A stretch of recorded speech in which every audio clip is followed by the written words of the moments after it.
পুরুষ মানুষ পুরনো জায়গা, পুরনো জুতা এবং প্রথম বউকে ত্যাগ করতে চায় না।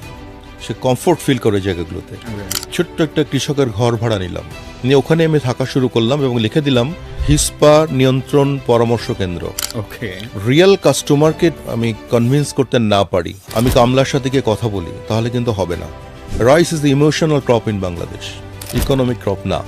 আপনি যখন জয়েন করলেন তখন বিক্রি ছিল তার আগের বছর ৭৭ কোটি টাকা, আর ওই বছর টার্গেট নিয়েছিল ৮৬ কোটি টাকা। এই ৬ মাসের মধ্যে আপনি ওই কোম্পানির ১৫০ কোটিতে নিয়েছিলেন, যেটা জাস্ট আগের বছরের ডাবলের বেশি। সেলস অনেকটা ঘরে বাতাসের মতো, যে আপনি একটা বাতাস শূন্য ঘরে যদি একটু ছিদ্র করে বলেন যে 70% বাতাস আসবে, 30% এমটি থাকবে, ইম্পসিবল। মার্কেটে যদি আপনি মনে করেন যে আপনি ৮৬ কোটি বা ১০০ কোটি বিক্রি করে আমি বসে থাকবো, কিন্তু না, কাস্টমারের নিড থাকবেই, ওটাকে অন্য কোম্পানি ফুলফিল করবে। আলটিমেটলি আপনি কিন্তু মার্কেটটা হারাতে থাকবেন।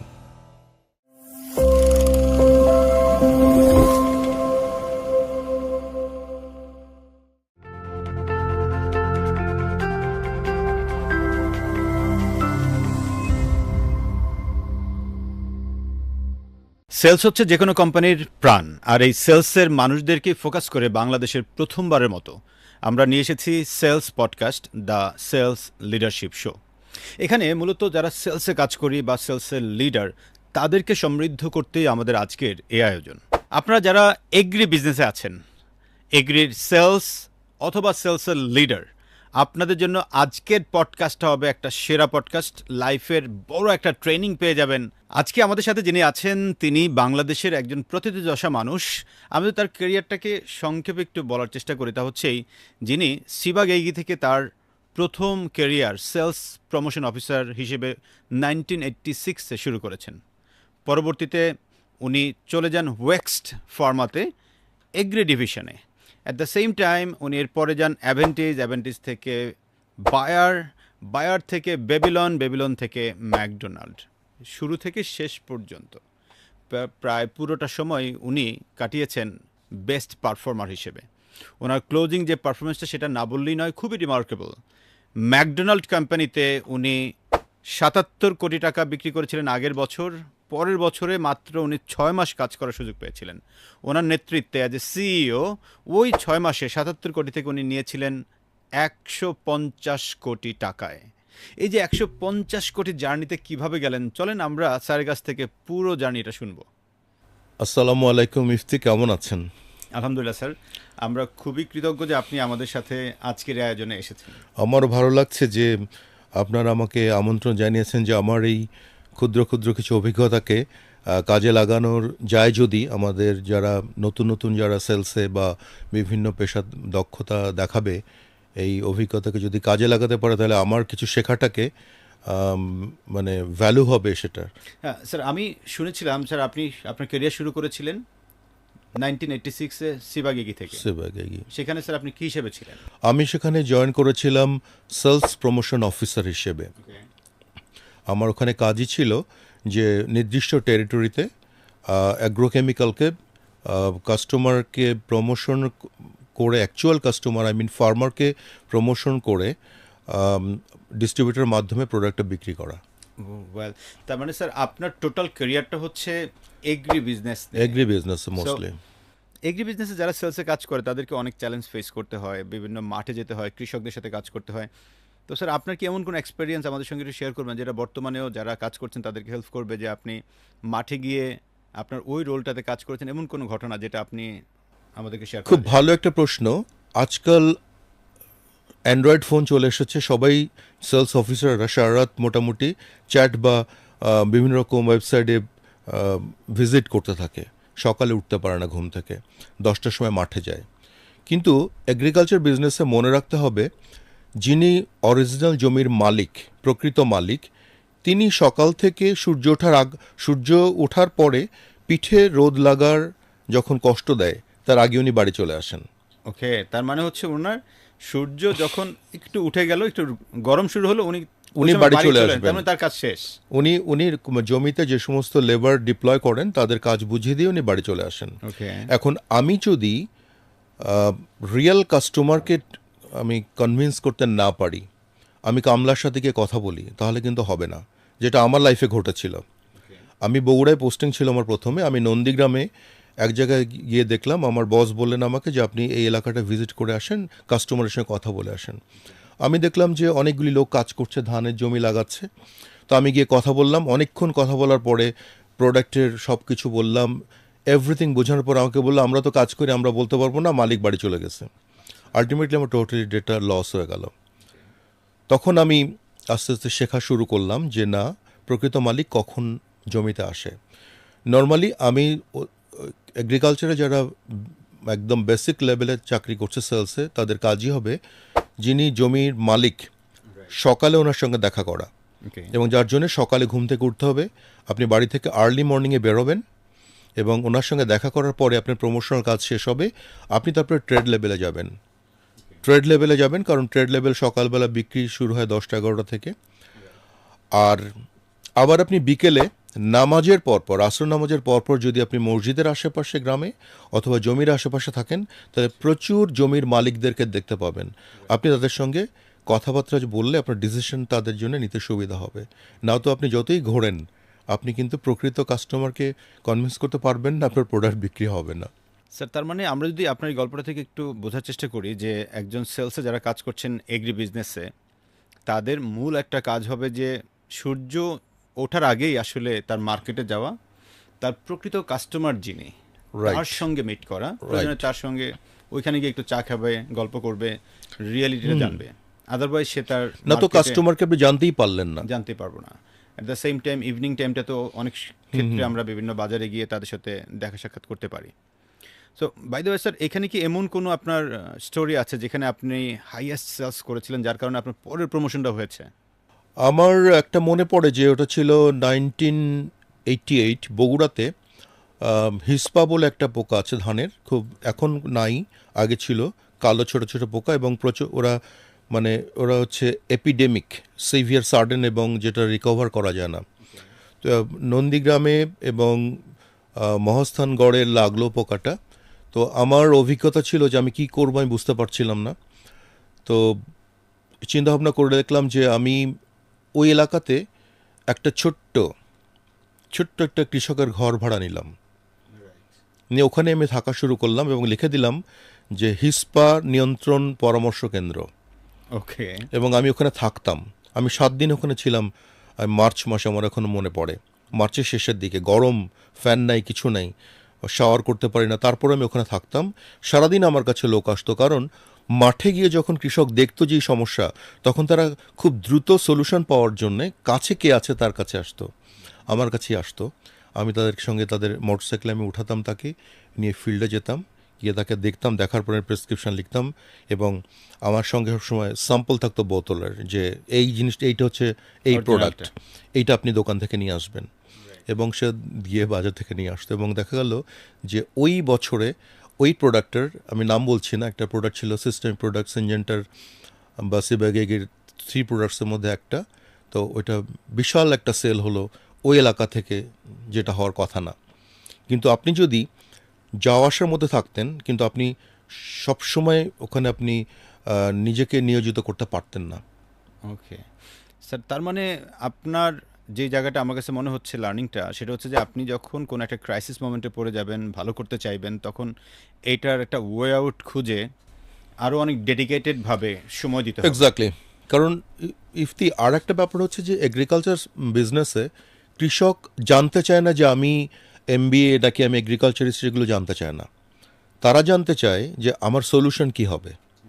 আপনি যদি সলিউশন দেখাইতে পারেন, ডেমনস্ট্রেশন করে হোক বা যেভাবে হোক, দেন আপনি গেইন করতে পারবেন, না তো পারবেন। তার মানে যারা এখন সেলসে কাজ করছেন তাদেরকে একটা কথা বলতে চাই, সেটা হচ্ছে যে আপনি যদি এগ্রি বিজনেসে কাজ করেন, আপনার কৃষকের সলিউশন কি দিয়ে হবে, এইটা যদি আপনি কৃষককে বোঝাতে পারেন, তাহলে আপনার প্রোডাক্ট সে কিনবেই। স্যার, যদি আমি আপনার পরের ট্রানজিশন পিরিয়ডটাতে যাই, লাইক আপনি সেখান থেকে সিবাগেগি থেকে পরবর্তীতে হোয়েক্সটে জয়েন করলেন যতটুকু জানি। সো হোয়েক্সটে গেলেন আপনি ডেভেলপমেন্ট ম্যানেজার হিসেবে। সো ডেভেলপমেন্ট ম্যানেজার হিসেবে আপনি তো প্রোডাক্ট ডেভেলপমেন্ট, পাশাপাশি মার্কেট, ইভেন সেলস, এগুলো দেখতেন। তো এখানে গিয়ে আপনি একজন সেলস প্রমোশন অফিসার থেকে যখন ম্যানেজার হয়, তখন তার অনেকগুলো চ্যালেঞ্জ ফেস করতে হয়। কোন ধরনের চ্যালেঞ্জ ফেস করেছিলেন এবং সেটা কিভাবে আপনি ওভারকাম? এখানে খুব ভালো একটা কোশ্চেন, যে এই ট্রানজিশন বা এই স্টেপ আপের যে পিরিয়ডটা, এখানে আগে ছিলাম আমি আমার একজন রিপোর্টিং বসের মাধ্যমে আমি কাজ করতাম, আমার ভুল ত্রুটি নিয়ে দেখিয়ে দিতেন যখন আমি সেলস অফিসার ছিলাম আর কি। পরবর্তীতে যখন আমি হোয়েক্সটে আসলাম তখন ওয়ান ম্যান আর্মির মতো হয়ে গেল, আমি সব কিছু আমাকে করতে হবে আমার, এবং বলা হলো যে এটা 2 বছরের মধ্যে আমাকে প্রজেক্ট টাইমলাইন দেওয়া হলো, যে প্রোডাক্ট ডেভেলপ করতে হবে বাংলাদেশের প্রেক্ষাপটে, ইউরোপের যে প্রোডাক্টগুলি আছে সেগুলি। এবং তখন তো আমি শুধু একটা টেরিটরির দায়িত্বে না, তখন সারা বাংলাদেশের দায়িত্বে আমার। তখন হলো যে আমি কিভাবে করব, তখন আমাকে প্ল্যান করতে হয়েছে যে কিভাবে কোথা থেকে মার্কেট ইনফরমেশন পাবো। এটা একটা বড় চ্যালেঞ্জ ছিল, আমাকে কেউ দেখানোর মতো ছিল না। আপনারা জানেন যে হোয়েক্স তখন একটা মাল্টিন্যাশনাল ফার্মাসিউটিক্যাল কোম্পানি, রাইট। এবং ওয়ার্ল্ডে হোয়েক্সটার এগ্রিকালচার ইউনিট ছিল কিন্তু বাংলাদেশে ছিল না। সবাই কোথাও গেলে বলতো আর এটা তো নোভালজিন কোম্পানি। তখন আমাকে ওইটাকে অ্যাবজর্ব করে আমাকে বলতে হয় ঠিক বলেছেন, কিন্তু আমি এটা এগ্রিকালচার বিজনেস এটা করব, আমাকে একটু হেল্প করতে হবে। তখন আমি সারা বাংলাদেশে একটা ট্রাভেল একটা আমার চ্যালেঞ্জ ছিল, এবং বিভিন্ন উপজেলাতে গিয়ে বিভিন্ন জায়গায় গিয়ে এগ্রিকালচার ইনস্টিটিউটস, রিসার্চ ইনস্টিটিউট সবার কাছে গিয়ে আমি মার্কেট বোঝার চেষ্টা করতাম যে কেমন। শুধু আমি তো আগে বগুড়া জানতাম, এখন সারা বাংলাদেশ জানতে হচ্ছে। তারপরে আসলো যে ইউরোপের প্রোডাক্টগুলো বাংলাদেশে সেট হবে কি না। এখানে আনঅফিশিয়াল ট্রায়াল করতে হলো মাঠে, আমাকে নিজে ইনভলভ হতে হতো এখানে, কারণ অফিশিয়াল ট্রায়াল ছাড়া গভর্নমেন্ট হেল্প করে না। এটা করতে হতো, এবং লোককে ট্রেন করতে হতো কীভাবে ট্রেনিং করতে হবে, আমি তো একা পারতাম না অনেকগুলি। তারপর আবার ক্রস ফাংশনাল ম্যানেজমেন্ট, শুধু আমার উইদিন দ্য কোম্পানি না, উইথ কোম্পানির বিভিন্ন ডিপার্টমেন্টের সঙ্গে আমাকে কোঅর্ডিনেশন করতে হতো, প্লাস বাইরের যতগুলো ইনস্টিটিউট আছে, রিলেটেড ইনস্টিটিউট, সবার সঙ্গে আমাকে কোঅর্ডিনেশন করতে হতো। মানুষ প্রথমেই কিন্তু আমাকে অ্যাকসেপ্ট করতো না, যেটা আপনার হেডেক, আমার তো সময় নেই। তো তখন আমি কি করতাম, যে আমি মোটামুটি বসে থাকতাম বা তার দরজার সামনে দাঁড়িয়ে থাকতাম আর কি, যে একজন কেমিস্টের সাথে কথা বলবো, উনি বললেন যে আপনি ওয়েট করেন, আমি 10 মিনিট পর আপনার ডাকছি। উনি হয়তো 2 ঘন্টা পরে ডাকেন নাই, দাঁড়িয়েই থাকতাম কারণ কখন ডাকবে। যেটা একবার আমাদের সেলসের কমন আমরা দেখে থাকি এটা স্যার। এটা কখন ডাকবে আমাকে ওয়েট করতে হচ্ছে, এবং যদি আমি চলে যাই তাহলে উনি হয়তো বলবেন যে তুমি তো চলে গিয়েছিলে, আমি তোমাকে হেল্প করবো না। তো এরকম করতে করতে এরপরে আসলাম যে তাদের পার্সোনাল ইন্টারেস্ট কি, আমি এগুলো খোঁজার চেষ্টা করলাম। আমার যাদের কাউন্টার পার্ট, যাদের এই পার্সোনাল ইন্টারেস্টে আমি কথা বলা শুরু করতাম আগে। কেউ হয়তো তার ছেলেকে পছন্দ করে, কেউ তোর ওয়াইফকে বেশি পছন্দ করে, কেউ গাড়ি পছন্দ করে, কেউ গার্ডেনিং পছন্দ করে। আমি এগুলো তার অফিস থেকে আমি এগুলো পিয়নদের মাধ্যমে বা অন্য কোনোভাবে যে কোনো সোর্স থেকে আমি জানার চেষ্টা করতাম, করে আমি ওইভাবেই আলাপটা শুরু করতাম। আস্তে আস্তে ওনাদের একজন হয়ে গেলাম। উনি মনে করতেন গল্পের ছলে যে আশিক তার মতোই কথা বলছে আর কি। আলটিমেটলি উনি তখন বলতেন বলো কি বলবো এরপরে, তখন আমি আস্তে আস্তে অগ্রসর হতাম। স্যার তার মানে আমরা যদি ধরে নিই এখানে কিন্তু একটা বড় সেলসের টেকনিক আছে, আপনি যেটা অ্যাপ্লাই করেছেন সেটা হচ্ছে আমরা যখন কোনো মানুষকে কনভিন্স করতে চাই, সো ওই মানুষটাকে যদি আমরা তার পার্সোনাল ইন্টারেস্টের জায়গাটা হতে পারে, সেটা তার ফ্যামিলি হতে পারে, বই হতে পারে, মুভি হতে পারে, খেলাধুলা, ওই ইন্টারেস্টটা ধরে কথা বললে ওই মানুষটা তখন আমাকে তার নিজের লোক মনে করে। এটার একটা বিখ্যাত বই আছে ইনফ্লুয়েন্স, যিনি লিখেছিলেন ডক্টর রবার্ট বি শালদিনি। তার একটা বিখ্যাত প্রিন্সিপাল আছে, বলছে লাইকিং। আপনি যদি কোনো মানুষের মধ্যে তার লাইকিংটাকে খুঁজে পেতে পারেন এবং আপনিও সে অনুযায়ী তাকে অ্যাপ্রোচ করতে পারেন, তখন ওই মানুষটা আপনারকে অনেক কাছের মনে করে এবং অ্যাট দ্য সেম টাইম সে আপনি যা চান তাই দেওয়ার চেষ্টা করে। যেমন এক্স্যাক্টলি। উনিও আর্জেন্টিনা পছন্দ করেন, আপনিও আর্জেন্টিনার সাপোর্টার। সো এই বিষয়টা তখন তাকে অনেক মুগ্ধ করে, এর নিয়ে অনেক কথাও বলা যায়। আজকে স্যার সেই বিষয়টাই এখানে বললেন।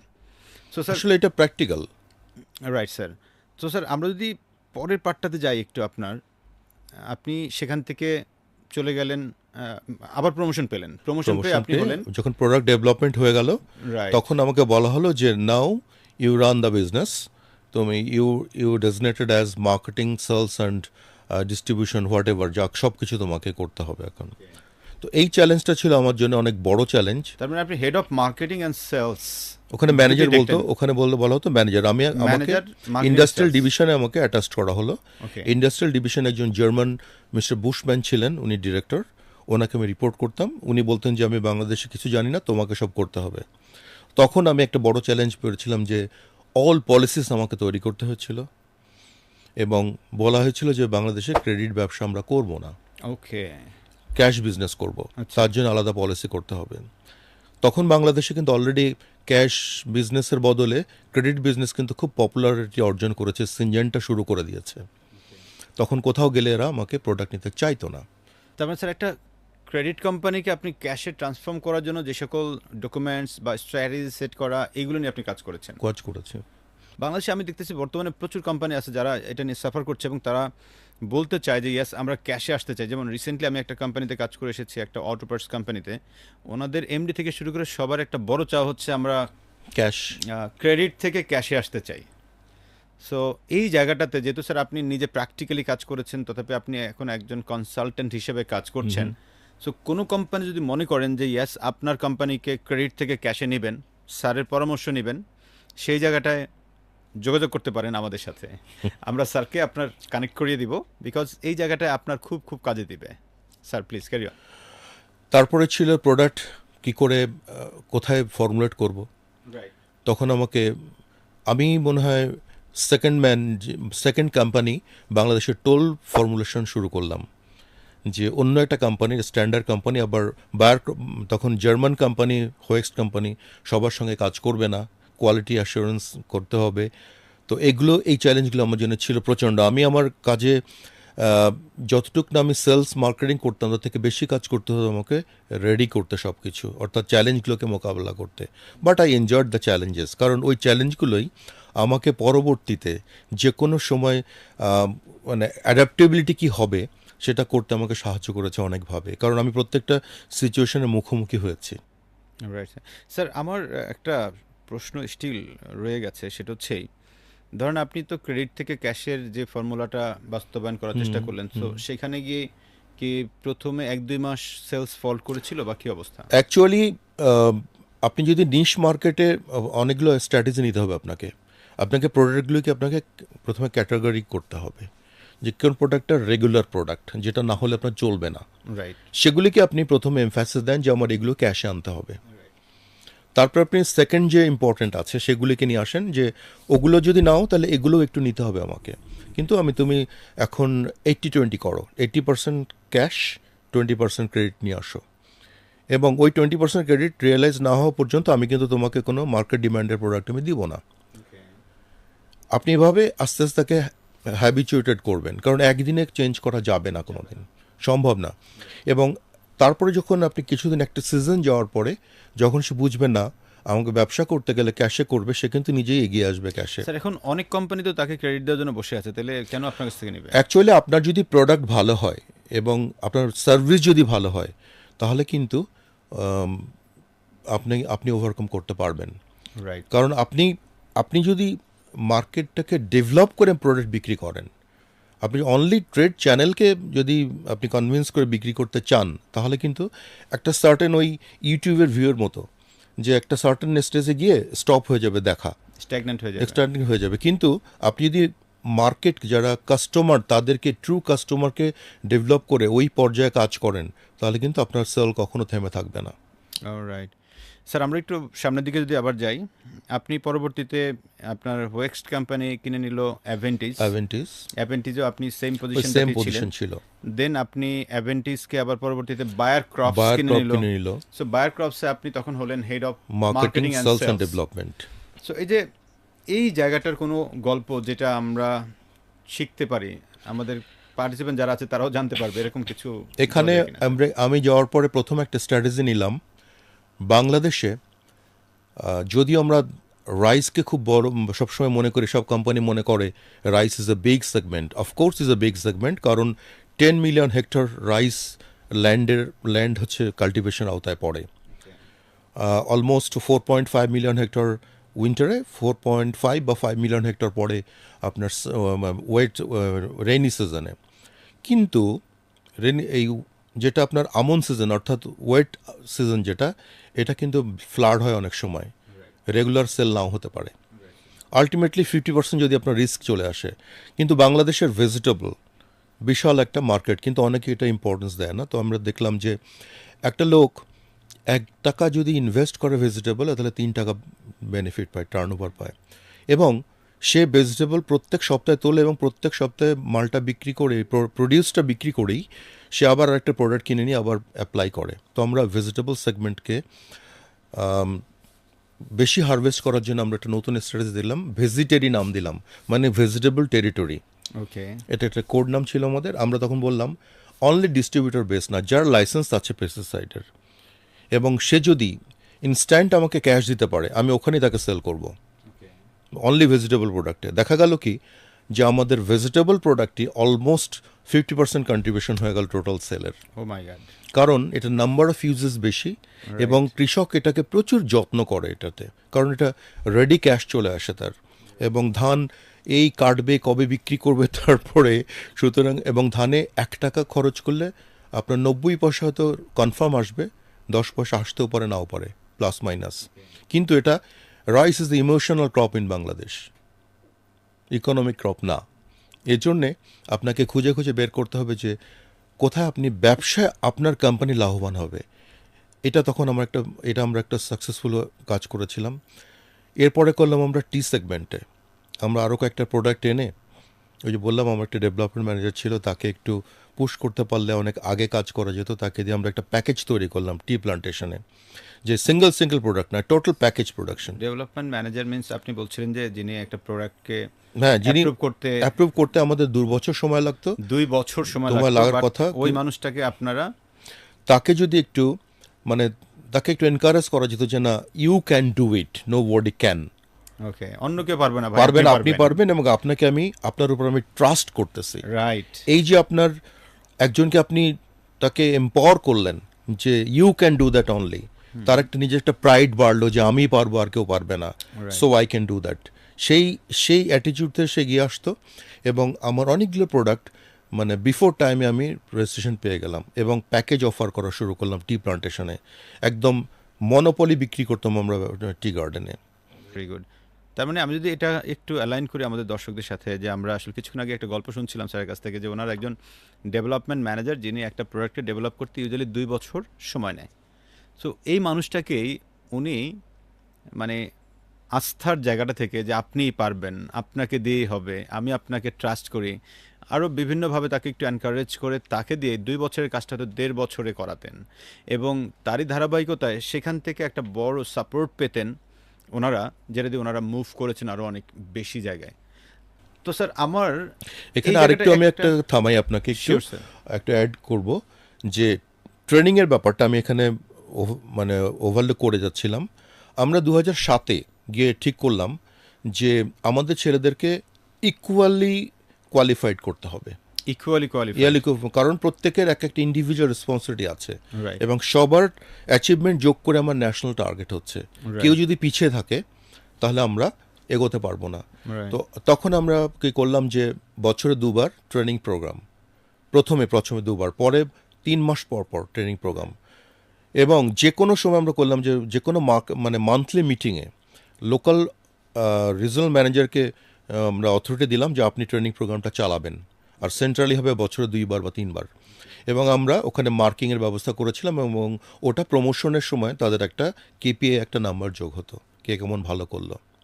তার মানে স্যার এখানে যিনি লোকালি রিজিওনাল ম্যানেজার, সে তার টিম মেম্বারকে ট্রেনিং করাতো, প্রত্যেক মাসে তিনি করবেন, প্রত্যেক মাসেই উনি করাতেন। তো এই রিজিওনাল ম্যানেজারদেরকে আপনারা কি টিওটি বা আমরা মাস্টার ট্রেনাররা তাদেরকে টিওটি করে রেখেছিলাম যে তারা করবে তাদের মতো করে, এবং যখন দেখতাম যে তাদের ক্যাপাসিটির বাইরে যাচ্ছে তখন আমরা সেন্ট্রালি আমরা প্রত্যেক ডিপার্টমেন্ট থেকে আমরা বাইরের ব্লাড খুব একটা আনতাম না, বাইরের 1-2 হয়তো আনতাম কমিউনিকেশনে বা অন্য কিছুতে, এবং আমাদের যারা হয়তো মার্কেটিংয়ে একটা ছেলে খুব ভালো করছে তাকেই আমরা রিসোর্স হিসেবে ব্যবহার করতাম, প্রোডাক্ট ম্যানেজার যে ছিল। কারণ তবে এটাও ঠিক যে বাইরে থেকে কিছু ব্লাড ইম্পোর্ট করতে হয় না, সেটা তো হচ্ছে যে আপনি তাকে অ্যাপ্রোচ বা লিডারশিপ স্কিলস বা কমিউনিকেশন স্কিলস সে জায়গাগুলোতে শেখাবেন, কিন্তু আপনার প্রোডাক্টের ইন ডেপথ আসলে বাইরের লোকজন পারবে না। আমি বলছি আমরা যখন অন্য অ্যাপ্রোচের যে কোনো ইস্যু হতো, অনেক সময় আমরা করতাম কি ভালো ছেলে অন্য মার্কেটে কাজ করছে তাকে হয়তো আমরা বেনিফিট দিয়ে আমাদের কোম্পানিতে অ্যাবজর্ব করতাম, কারণ ডিফারেন্ট কালচার যদি মিক্স হয় তাহলে কিন্তু আরেকটা বেটার রেজাল্ট, হাইব্রিড রেজাল্টটা খুব ভালো হয়। ওকে, এটা করা হতো। স্যার তাহলে আপনি যেটা বললেন যে যারা সেলসে কাজ করে তাদেরকে আসলে নিয়মিত একটা ট্রেনিংয়ের আওতায় নিয়ে আসা। অবশ্যই নিয়মিত ট্রেনিং না হলে মাথায় থাকতেই হবে যে আমার একটা নির্দিষ্ট স্কেজুলের মধ্যে দিয়ে আমাকে যেতে হবে রাইট, এবং আমাকে ডেভেলপ করতে হবে প্রত্যেকবারই। রাইট। সো স্যার, এখানে বড় যেই প্রশ্নটা আসে আর কি, সেটা হচ্ছেই আপনি যখন ট্রেনিং করাতে যেতেন তাইলে বাজেট তো একটা ফ্যাক্টর। সো এগ্রি কোম্পানিগুলো কি আসলে এই বাজেট এগ্রি কোম্পানি করে দিতে কিনা? চায় না, তবে আমি বলবো যদি ট্রেনিং করায় তাহলে তাদের মার্কেটিং প্রমোশন কস্ট অনেক কমে আসবে। মার্কেটিং প্রমোশন কস্ট কমে আসবে ক্রমে কিভাবে স্যার? কিভাবে? ধরেন আমাদের একটা বিখ্যাত ফর্মুলা আমরা করি, যারা আমরা জার্মান কোম্পানিগুলো এটা ফলো করে, এটা reach with depth market share একটা ফর্মুলা আছে। Reach with with depth depth market share, market share. Market share আপনার অটোমেটিক একটা কাজ হবে। এই তিনটা যদি আপনার রিচ, উইথ এবং ডেপথ যদি আপনি বুঝতে পারেন, এখানে যদি আপনি কাজ করেন, আপনার মার্কেট শেয়ার এমনি ইমপ্রুভ করবে বা ডিক্রিজ করবে, যেভাবে হোক না রিচ কেন। মানে হলো স্যার, আমি যদি ধরে রিচ নিই কথা হচ্ছে প্রসঙ্গে একটা মার্কেটে 1000 কাস্টমার আছে, তো আপনি আমি কতজনের কাছে পৌঁছেছেন, কতজনের কাছে পৌঁছেছি? আমি দ্যাট ইজ মেবি রিচ। 700 জনের কাছে পৌঁছেছি, তাহলে আমার 70% রিচ। 70% হিউজ রিচ আছে আপনার। হিউজ রিচ, ওকে।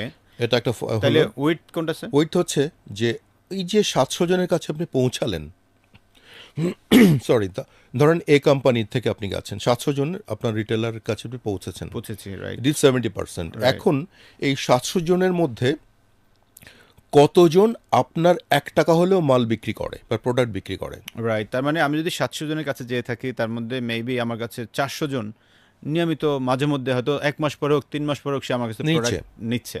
তার মানে এই 400 যে আমার কাছে নিল আউট অফ 700, এটা হচ্ছে আমার উইথ। উইথ। ওকে, এরপরে আসবে যে এটা এটা এবং এখানে আপনি আরেকটা জিনিস বুঝতে পারবেন যে আলটিমেটলি হয়তো এই যে 400 জন আপনি যার কাছে পৌঁছলেন, আমার প্রোডাক্ট নিয়ে পৌঁছালেন, তারা দেখা গেল হয়তো 80% মার্কেট কন্ট্রোল করছে, ওকে, কিন্তু কিন্তু আপনার প্রোডাক্ট অল্প বিক্রি করছে। আলটিমেটলি আপনি উইক পার্টির সাথে নাই, স্ট্রং পার্টির সাথে আছেন, কিন্তু তারা আপনাকে বেনিফিট দিচ্ছে না বা আপনাকে সাপোর্ট দিচ্ছে না। তার মানে যদি আমি চিন্তা করি, আপনি যেটা বলছেন যে 400 পার্টির মধ্যে এরাই হয়তো বা 80% মার্কেট কন্ট্রোল করে, কিন্তু 80% মার্কেট কন্ট্রোল করলে কি হবে, তারা হয়তো বা যারা বড় পার্টি, সে হয়তো বা আমাকে সাপোর্ট দিচ্ছে কম, আমি হয়তো কম অন্য দিচ্ছে। পার্টিগুলোর কাছে বেশি যাচ্ছি। এরপরে আসবে আপনার ডেপথ। ডেপথ হচ্ছে যে এটা লয়্যালটির প্রশ্ন, যে আপনাকে কেন দিচ্ছে না। কাস্টমার আসলো, হয়তো বললো যে আমি মিল্লাত ফ্যান নিব, সে বললো না এসএস গ্রুপের একটা ফ্যান নিয়ে যাও, কারণ মিল্লাতের প্রতি তার লয়্যালটি নাই। এটা কিভাবে আসবে? এই লয়্যালটি ডেভেলপমেন্ট কি করে আসবে? কাস্টমার কখনো লয়াল হতে চায় না সহজে, মানে যারা পার্টনার, আপনার বিজনেস পার্টনার, ট্রেড পার্টনার যারা, এরা যেখানে প্রফিট সেখানে যেতে চায়। কিন্তু যদি যিনি ইউজার, তিনি যদি বলেন না আমি মিল্লাতই নেব, তাহলে কিন্তু উনি দিতে বাধ্য। মিল্লাতে যতই মানে কমিশন কম হোক আর যা হোক, নিবেন, কারণ এখনও বাজারে গেলে ন্যাশনাল ফ্যান কিন্তু একটা রেপুটেশন আছে। তো মিল্লাত ফ্যানের এই অফিসারকে কি করতে হবে, যে আমার কাস্টমারের এন্ডে কাজ করতে হবে।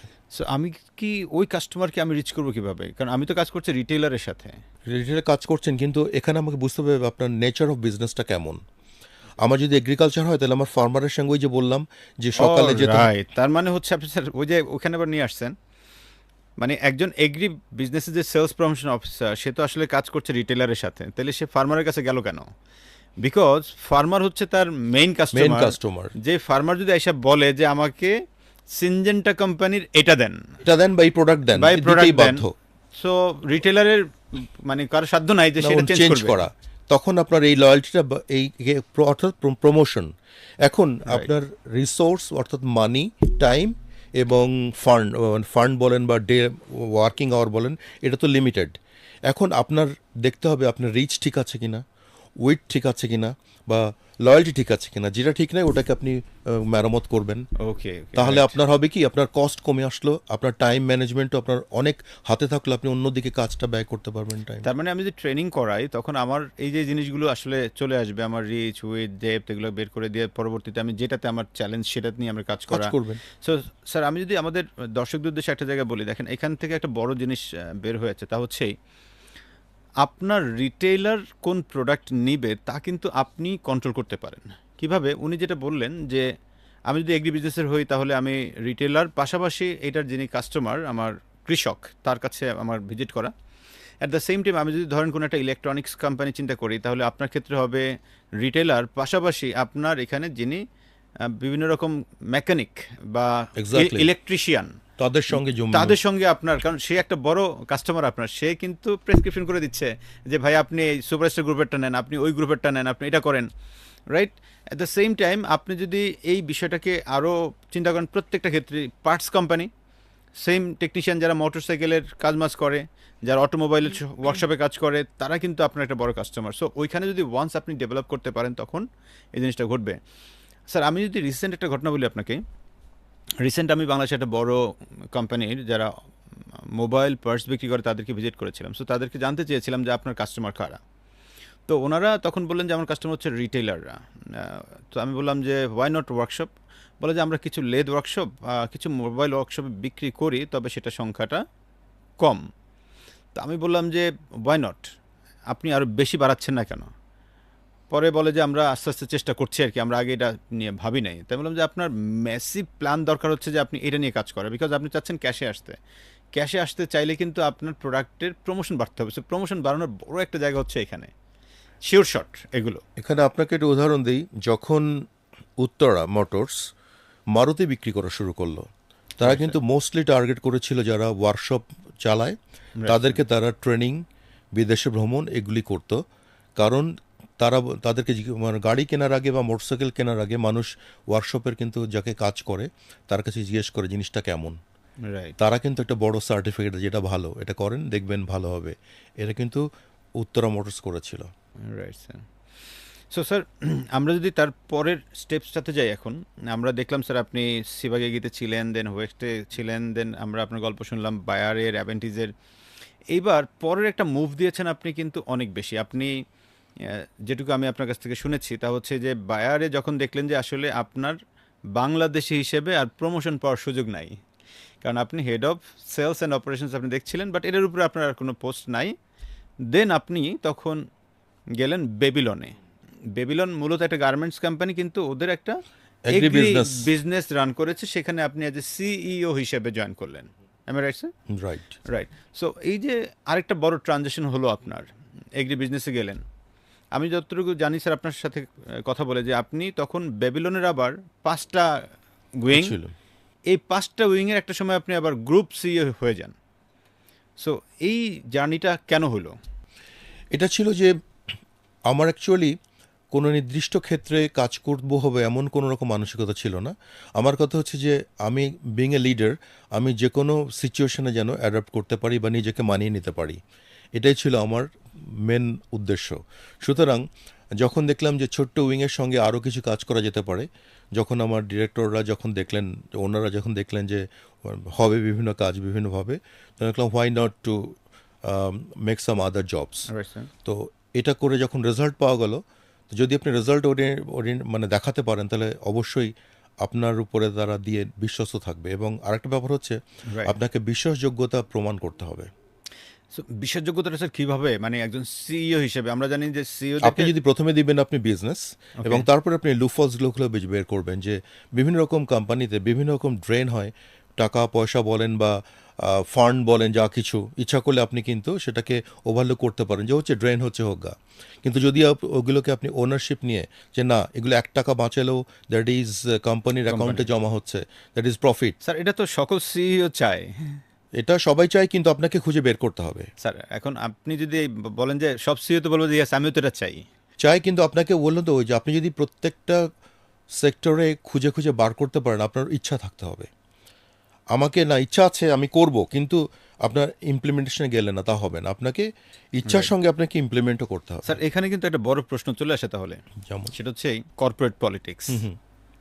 সো যে প্রসঙ্গটা চলে আসে, বাংলাদেশে কমনলি একটা কর্পোরেট পলিটিক্স চলে। আপনি কি বেবিলনে এমন কোনো পলিটিক্স দেখেছেন কিনা? তথাপি হয়তো বেবিলনের বলার দরকার নেই, বাট পলিটিক্সগুলো কীরকম হয়?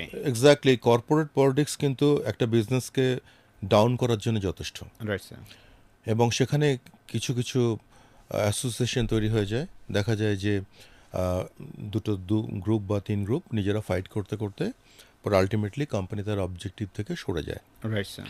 কিন্তু আপনি যদি অন্য, যেমন আমার অ্যাগ্রোয়িংয়ের কথা বলছি, আগে যেমন ধর একটা নিয়ম ছিল যে একটা পলিসি ধরন ছিল যে প্রোডাক্ট ম্যানেজাররা বা মার্কেটিং ম্যানেজার এত টাকা ইনসেন্টিভ পাবে হিউজ অ্যামাউন্ট এই Right. প্রোডাক্টটা সেল হলে।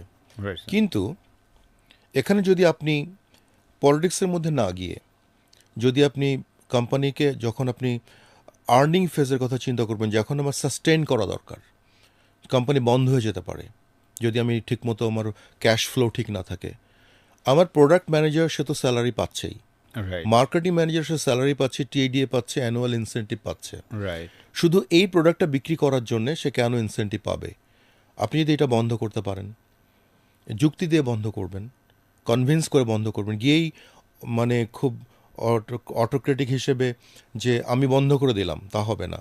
কথাবার্তা বলেই স্যার বন্ধ আমরা করতে কেন হবে। বন্ধ এটা আমরা কেন নিব এখন? স্যার এখন এখানে তো অনেকে বন্ধ করতে পারে না, বিকজ অনেকে তো এমডির কাছের লোক থাকে। না, এমডির কাছে লোক থাকলে এমডিকেও বোঝাতে হবে যে আলটিমেটলি আপনার যদি ক্যাশ ফ্লো না থাকে, ক্যাশটাই তো বিজনেসের ব্লাড, যদি ব্লাড যদি না থাকে তাহলে আপনি কিভাবে আপনি রান করবেন? স্যার এখানে কি আপনি এমডিদের উদ্দেশ্যে কোনো একটু ইনপুট দেবেন কিনা? কারণ এমডিরা আমি যেটা দেখেছি, যেহেতু আমিও স্যার কাজ করার সুযোগ হয়েছে একবার ডিরেক্ট এমডির তত্ত্বাবধানে, তখন দেখেছি যে এমডি সাহেব তার যিনি মেসেঞ্জার, একজন সিইওকে যত না বেশি প্রাধান্য দেয় তার থেকে বেশি প্রাধান্য দিচ্ছে ওই মেসেঞ্জারকে বা মেসেঞ্জারের কথাকে। তো এই জায়গাটা স্যার আপনার কোনো সাজেশন দিবেন কিনা? অ্যাকচুয়ালি আপনি যদি টপ মোস্ট পজিশনে থাকেন তাহলে আপনাকে ব্লাইন্ড হতে হবে। ওকে।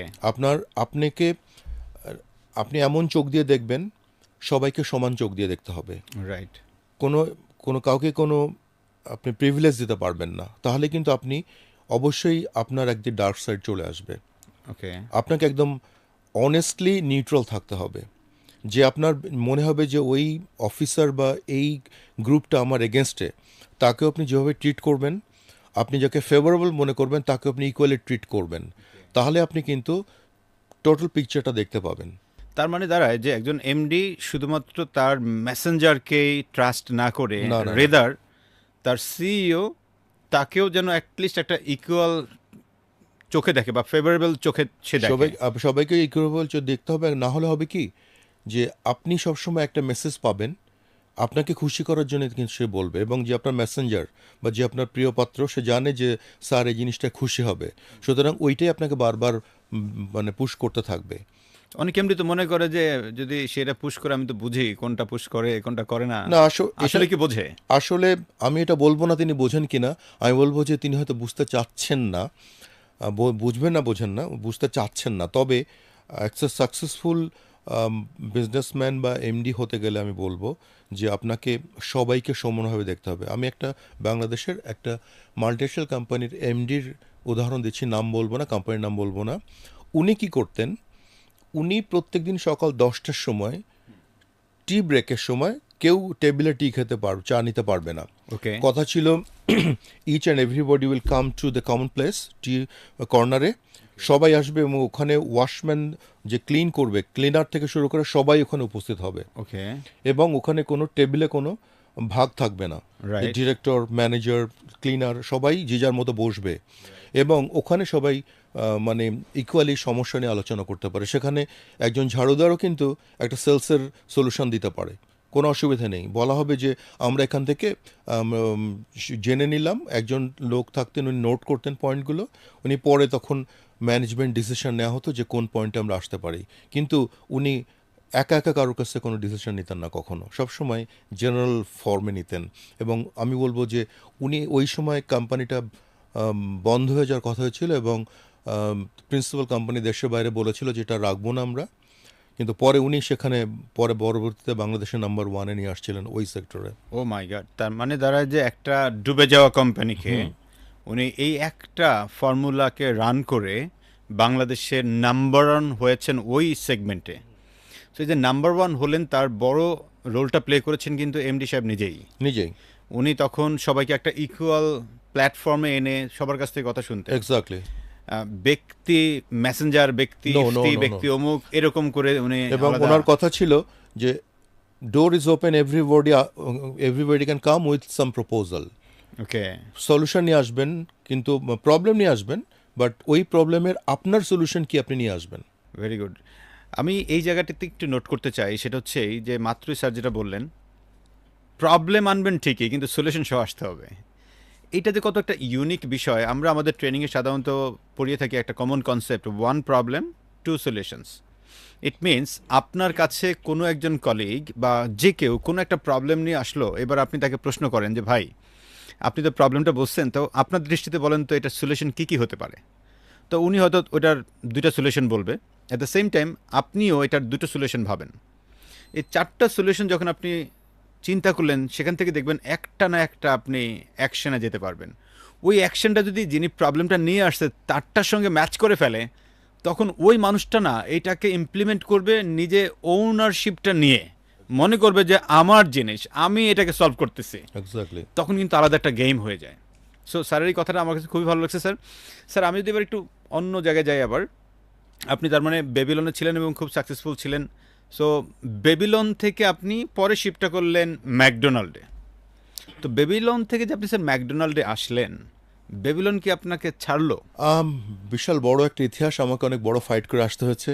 ওখানে 5জন ডিরেক্টর, প্রত্যেকের সাথে আমার মনোমালিন্যর মতো অবস্থা হয়ে গেছিল, যে ওনারা আমাকে আসলে খুব স্নেহ করতেন, আসলে স্নেহ করতেন কাজ, কারণ আমি আমার কাজটাকে আমি ওইভাবে করতাম, সমন্বয়ে করতাম।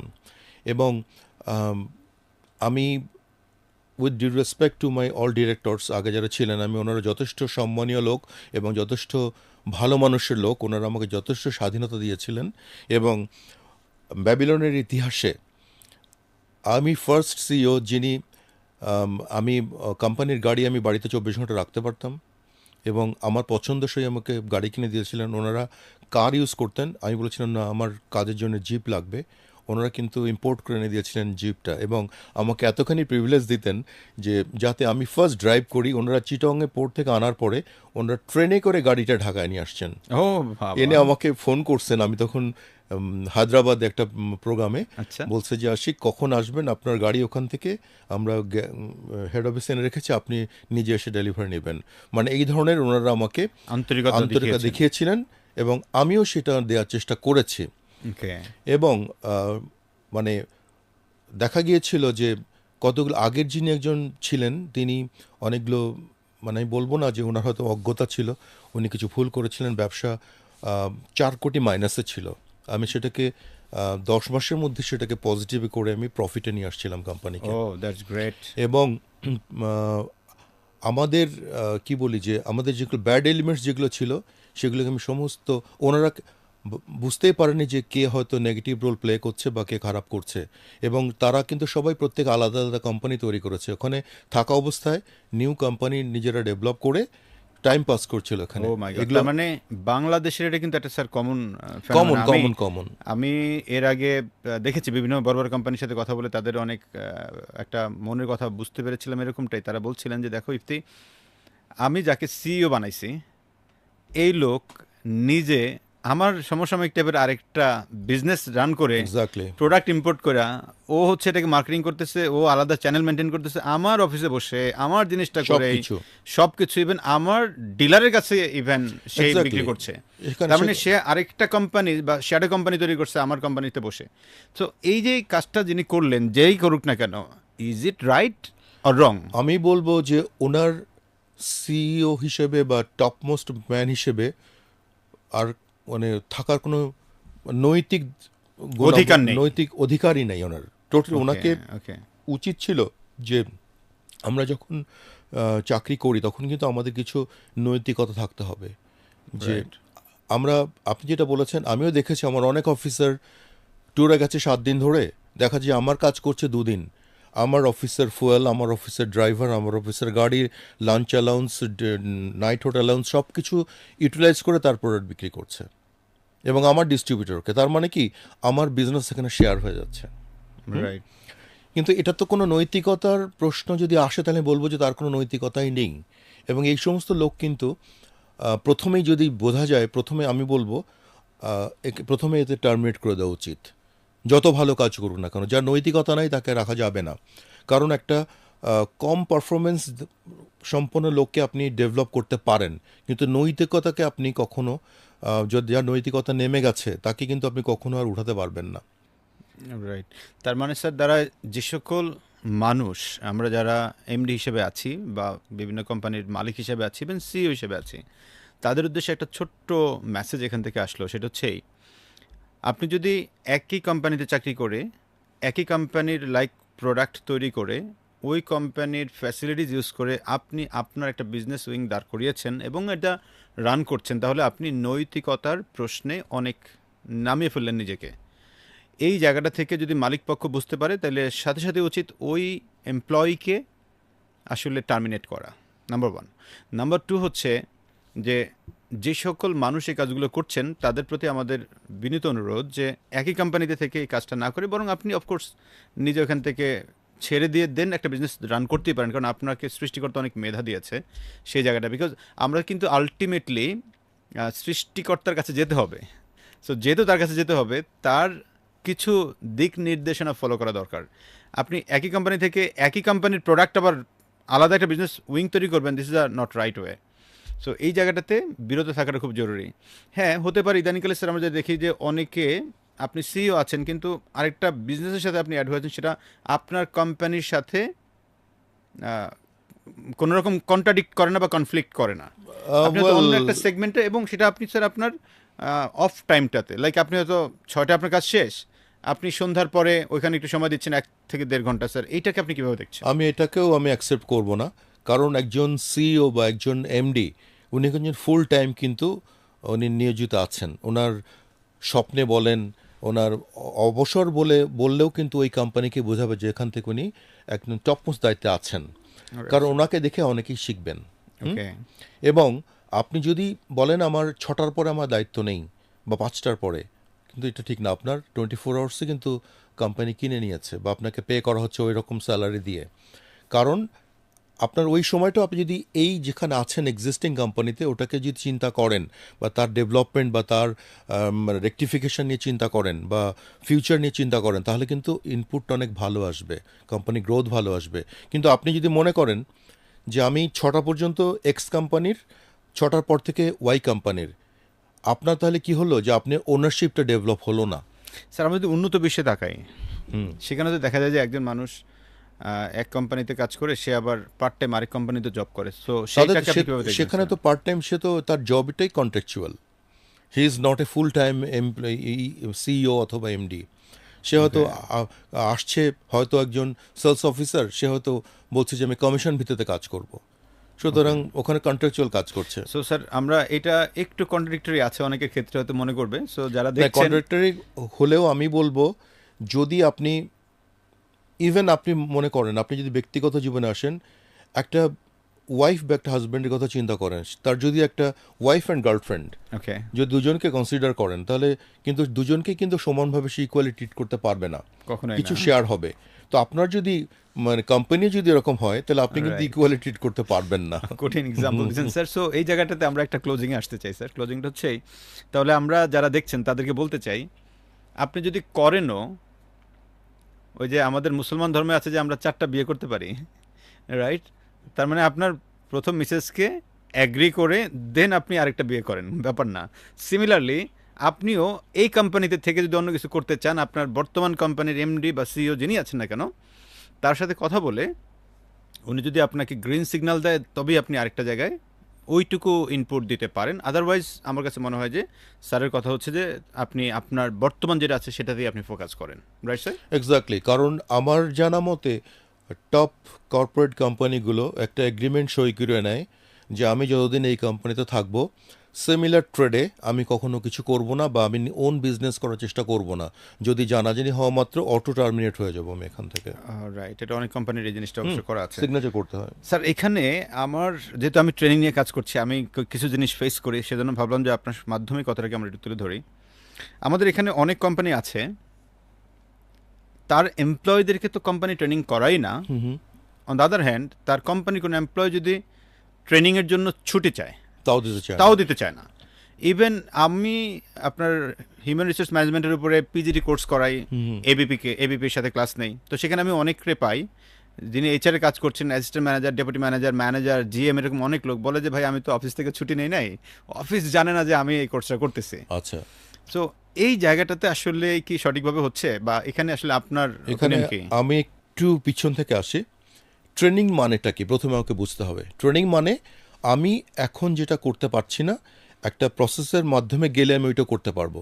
তাহলে এটা আমার মানে কোম্পানির জন্য বেনিফিট না এটা লস কোনটা? Of course benefit. বেনিফিট। তাই যদি হয় তাহলে আমি কেন ছুটি দিব না?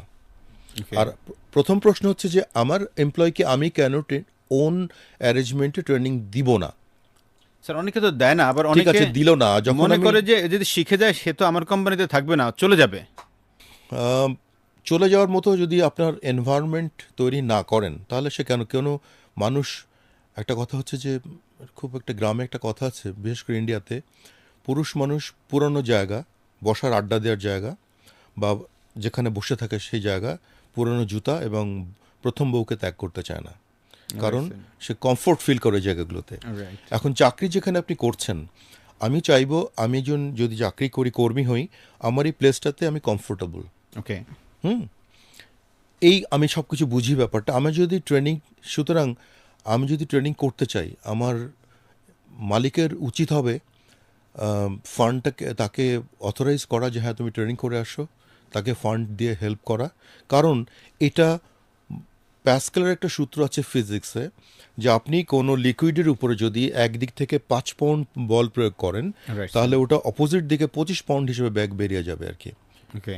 তো আপনি যদি 5 টাকা খরচ করেন ট্রেনিংয়ের ব্যাপারে, ওই ছেলেই কিন্তু আপনাকে বিভিন্নভাবে, যদি সে ভালোভাবে ট্রেনিংটা নিতে পারে, তাহলে আপনাকে ওই 5 টাকার বদলে 25 টাকা এনে দিতে পারবে। অ্যাবসলিউটলি স্যার, তার মানে দ্বারা এই, যদি আপনার এই লোকটা চলেও যায়, যেই কদিন আপনার কাছে থাকবে ও কিন্তু আপনাকে ওর আগামী 2-3 বছরের রিটার্ন দিয়ে যাবে 6 মাসের মধ্যেই। কারণ হচ্ছে আমি লিঙ্কডিনে স্যার একটা কোড পড়ছিলাম আর কি, মানে একটা লেখা পড়ছিলাম এরকম করেই, যে একজন মালিক, তার কাছে সিইও গিয়েছে যে আমি আমার লোকজনের ট্রেনিং করাইতে চাই। তো মালিক তারা প্রশ্ন করছে, তোমার এখানে তুমি ট্রেনিং করাবা, ট্রেনিং করলে যদি লোক চলে যায়। সো পরে সিইও বলছে, স্যার যদি আমি ট্রেনিং না করাই তাহলে গাদা রাইখে আমি করবোটা কি? এক্স্যাক্টলি। ইনফ্যাক্ট আমি যদি ট্রেনিং করাই, সে শিখলো, সে শিখে যদি আমার এখানে যে কদিন থাকবে সে কদিন আমি তাকে একটু কন্ট্রিবিউশনটা আর বেশি পাবো তার কাছ থেকে। এক্স্যাক্টলি। সে যদি অন্য কোথাও যায় সে আমার কথা মনে করবে, আপনার কথা মনে করবে, আপনার কোম্পানি তাকে ডেভেলপ করেছেন সেই জায়গায় তার একটা কৃতজ্ঞতা বোধ থাকবে। কিন্তু যদি আপনি তাকে অ্যাজ ইট ইজ রেখে দেন তাহলে তো কোনো লাভ নেই। না, আপনারও লাভ হচ্ছে না, তারও লাভ হচ্ছে না। রাইট। আরেকটা ব্যাপার আছে যে একটা এইচআর ইস্যু থেকে একটা কাজ করা যেতে পারে, যেটা অনেক মাল্টিন্যাশনাল করে, যে আপনাকে ট্রেনিং দেওয়ার আগে একটা কন্ট্রাক্ট হয়, রাইট। যে company will take care of your training period and everything. আপনি নেক্সট 2 ইয়ার্স বা এটা আপনি আমার কন্ট্রিবিউট করবেন আমার কোম্পানিতে। রাইট।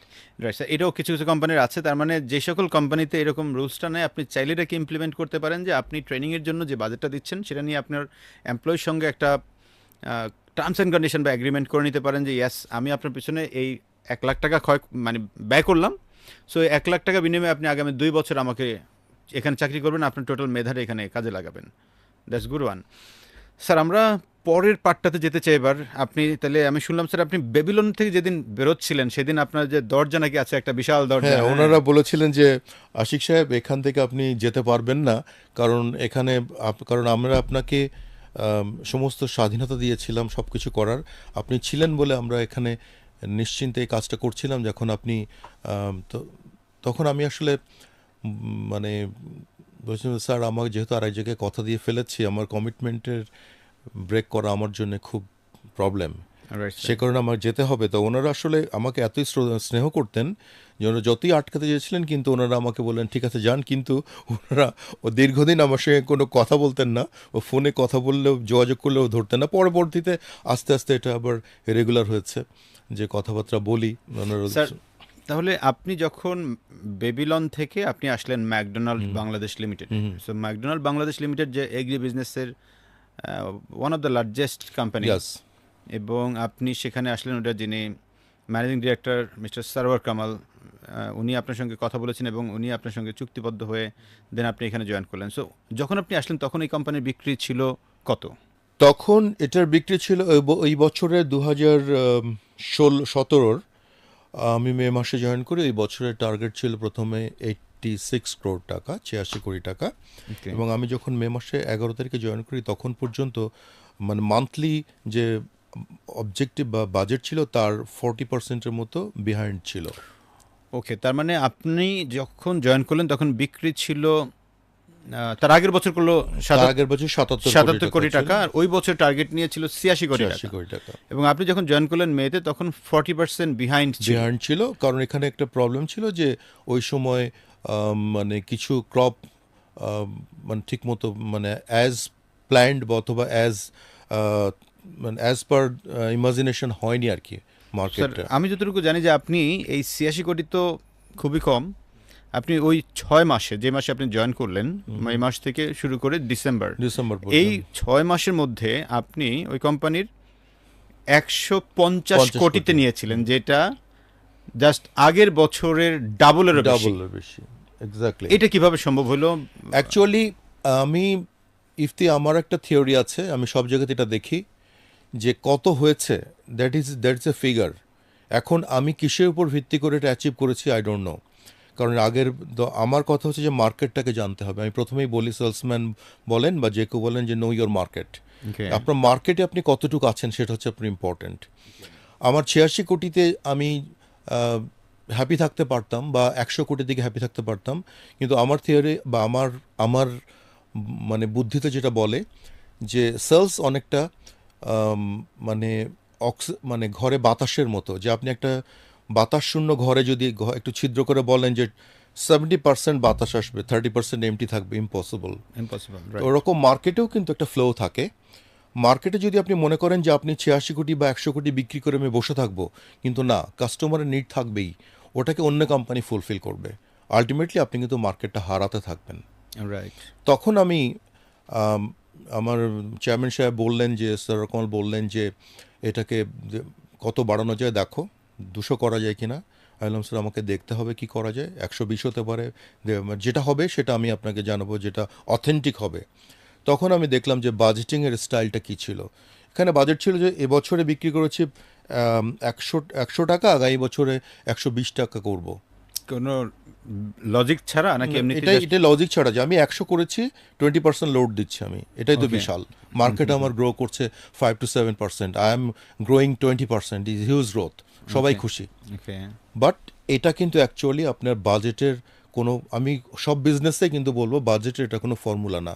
বাজেট হচ্ছে আপনার এক্সিস্টিং মার্কেট কত সাইজ আপনাকে জানতে হবে, Right. এবং ওই বাজেটের ওই প্রোডাক্ট মার্কেটের বিভিন্ন এলিমেন্ট, বিভিন্ন প্রোডাক্টের বিক্রি হয় বা সার্ভিস বিক্রি হয়, ওটা কোন কোন সেক্টর থেকে কি আসছে, সেই মার্কেটটা আপনাকে সাবসেগমেন্টগুলো বুঝতে হবে আপনাকে, এবং সেখানে ওয়েল ফিট প্রোডাক্টটাকে নিয়ে আপনাকে কাজ করতে হবে। তার মানে যদি দাঁড়ায় স্যার এরকম যে আমার ন্যাশনাল গ্রোথ মেবি 10%, বা কোম্পানি গ্রো করে ন্যাশনালি 10%, বাট আমি যে কোম্পানিতে আছি আমার টার্গেট শুধুমাত্র ন্যাশনাল গ্রোথের সঙ্গে চিন্তা নো করলে হবে নো না। নো, আমার প্রোডাক্ট এন্ড মার্কেট। আমার ডিপেন্ড করবে যে আমার মার্কেট সাইজ, আমার প্রোডাক্টের সাইজ, আমার ক্যাপাসিটি, আমার ফ্যাসিলিটিস, আমার ম্যান সবকিছু। পাওয়ার, আমার ওভারঅল কত দূর আমি যেতে পারি, আমার রিচ উইথ ডেপথ, আমার বিজনেস ডেভেলপমেন্ট ফ্যাক্টর যেগুলি আছে সবগুলিকে আমি মানে অ্যাড্রেস করে আমি কোথায় যেতে পারবো, সেটা আপনি যদি করতে পারেন তাহলে আপনি সাকসেসফুল হতে পারবেন এবং আপনি লিডার হতে পারবেন বিজনেসে, না তো পারবেন না। তাহলে আপনি যেটা বলতে চাচ্ছেন যে ওইখানে যারা ছিলেন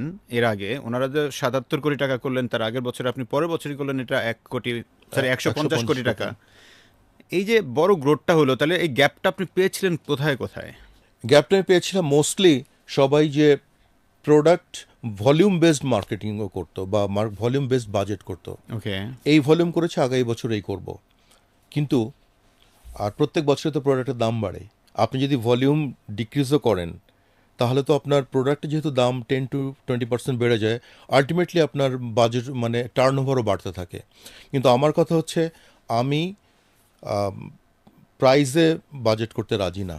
আমার কথা হচ্ছে আমি এক্সাক্ট ট্রু ভলিউমও করব, এবং কোন কোন সেগমেন্টে আমি কোথায় আছি সেখানে আমি কত পার্সেন্ট মার্কেট শেয়ার নিতে পারবো সেটা আমি করব। যেমন রাইসে আমি ৫০০ কটন বিক্রি করলে আমার হয়তো 2% হবে, কিন্তু আমি জানিই না আমার মার্কেটটা কত, মানে কত টাকার মার্কেট। আমাকে জানতে গেলে আমাকে ওই সাবসেগমেন্টগুলো প্রত্যেকটার ইকুয়াল মার্কেট আমাকে জানতে হবে, Right. এবং ওখানে কম্পিটিশন কি, আমার অবস্থা কি জানতে হবে। এটাকে তাহলে- স্যার আপনি কিভাবে জানতেন আর কি? কারণ এটা একটা বড় প্রশ্ন, কারণ অনেক ছোট ছোট কোম্পানি আছে যারা কিনা হচ্ছে নিজেই এমডি, নিজেই সিইও, এখন উনি কিভাবে জানবেন যে একটা মার্কেট সাইজ উনি বের করবেন কিভাবে, বা মার্কেট মার্কেটের ওনার? সাইজে আমাদের যে ছেলেরা সেলসে কাজ করে রাইট, এদেরকে যদি আপনি কিছু মানে এক্সট্রা কাজ না, তার একটা কাজের মাধ্যমে একটা এক্সেল শিট তৈরি করে দেন যে এই সিজনে কত বিক্রি হলো, কোন কোম্পানি কি করলো, একটা অ্যাভারেজ ডাটা পাওয়া যাবে এবং Okay. সেখান থেকে আপনি ডোজ দিয়ে ভাগ করে বের করতে পারবেন কতটুকু এরিয়া ট্রিটমেন্ট হলো। তো আমি ট্রিটেড এরিয়া যদি বার করতে পারি তাহলে তোমার মার্কেট কোথাও বুঝতে পারলাম এবং সেইখানে আমি কি প্লে করব আমার একটা আইডিয়া চলে আসবে। স্যার তাহলে যদি এমন কোনো কোম্পানি চিন্তা করে যে yes, আপনাকেই, যে আপনি আমার মার্কেট সাইজটা একটু বের করে দিয়ে জানতো, এটা করা যাবে, এটা কি আপনি করতে পারবেন হ্যাঁ, স্যার? কারণ এটা আমার বায়ার ক্রপ সায়েন্স, এর উপর আমাকে ট্রেনিং করানো হয়েছিল যে মার্কেট কিভাবে জাস্টিফাই করতে হয় বা কিভাবে এক্স্যাক্ট মার্কেটটা বের করতে হয়। এবং আপনি যখন কথাটা তুলছেনই, এই ফর্মুলাটা ব্যবহার করে আমরা যখন 2007 সালে বায়ার ক্রপ সায়েন্স অ্যাকচুয়ালি 2002 সাল থেকে ফুল ফ্লেজেডে বায়ারের ম্যানেজমেন্টে আসলো, তো তখন জার্মান সিস্টেম পদ্ধতিতে বাজেট করা হলো। ওই বছর আমরা দেখলাম আমরা মার্কেট ইভ্যালুয়েট করে যা মার্কেট জাস্ট ডাবল, আমরা যখন চিন্তা করেছিলাম তার ডাবল মার্কেট, এবং আমরা আবার রিভাইজ বাজেট করলাম, যে বললাম যে আমরা আগেই বাজেট করেছিলাম, এখন আবার রিভাইজ বাজেট দিচ্ছি এই কারণে আর কি, লজিক দেখিয়ে আর কি। ওকে, তার মানে যারা আমাদেরকে দেখছেন তাদেরকে বলতে চাই, যদি আপনার কোম্পানিরও মনে করেন যে ইয়াস আপনার কোম্পানির বর্তমানে আসলে আপনি বিক্রি করছেন ধরে নেন 500 কোটি টাকা, কিন্তু আপনি রিয়েলি জানেন না যে আপনার মার্কেটের আসলে সাইজ কত, আপনি কোন জায়গায় উঠতে পারেন, আপনার ক্যাপাসিটি কত, এটা সঠিকভাবে ক্যালকুলেট করে বের করতে পারছেন না, তাহলে অফকোর্স আপনি আশিক স্যারের সাথে যোগাযোগ করতে পারেন এবং উনি আপনাকে আপনার কোম্পানির রিয়েল মার্কেট সাইজ এবং কোথাও যাওয়া যায়, আপনার একটা গ্রোথ প্ল্যান, এই টোটাল জায়গাটাকে রেডি করে দিতে পারবেন। ওনার এক্সপেরিয়েন্স থেকে এটা খুব ভালোভাবে আপনাকে কনসাল্টিং সার্ভিসটা দিতে পারবেন। স্যার আমি যদি এখানে আরেকটা জায়গায় আসি, আপনি তো যখন 77 কোটির থেকে 150-এ গেলেন, তো কিছু মানুষ তো আছে একটু ঘাটতারা টাইপের সেলসে যারা কাজ করে, যে যেই আসুক না কেন চেঞ্জ ম্যানেজমেন্টটা মানতে পারে না। সো চেঞ্জ ম্যানেজমেন্ট যেহেতু মানতে পারে না, আগের সিইও এই ভালো ছিল ওই ভালো ছিল অনেক কথাবার্তা বলে, এখন নতুন সিইও এসে মারাত্মক আপনি সেলসের প্রেশার দিচ্ছেন, হ্যাঁ?